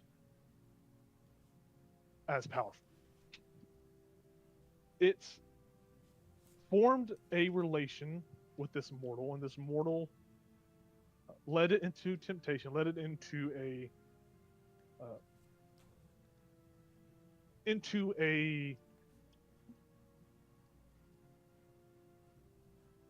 rough spot. It says rough spot, but that's more of like a shorthand like version. And upon leading into this rough spot, Callisto was punished by the gods, and he was no longer Callisto holy. The being known as Callisto was split into two entities, a force of good and a force of bad. You flip the page and you see the next page switches and talks about a different figure known as Arcadius. This figure was born out of Callisto's bad Baz, are you my choice. son? That's amazing. Baz, are you my son? And in this split of essence, the good Callisto and the bad Arcadius, the same figure that is one, split into two, and Arcadius drifted into more or less the Feywild. It flew into its own domain where it grew and festered and turned into another entity of sorts.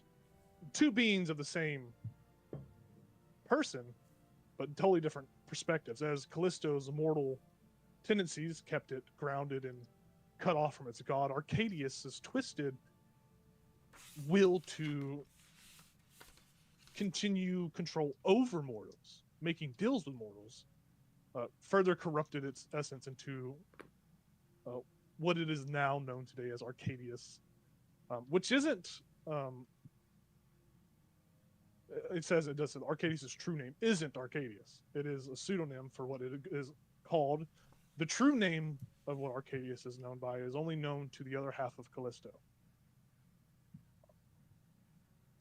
Arcadius is more or less known as the many-faced, or the jester, the performer. Most first-hand experiences with the entity known as Arcadius, the other half of this Callisto figure. Most deals that were brokered have and always will go sideways one way or another, regardless of if it seems like it won't. Usually there are, from what people first-hand experience have, usually whatever bargain is struck usually comes around to bite the mortal in the butt.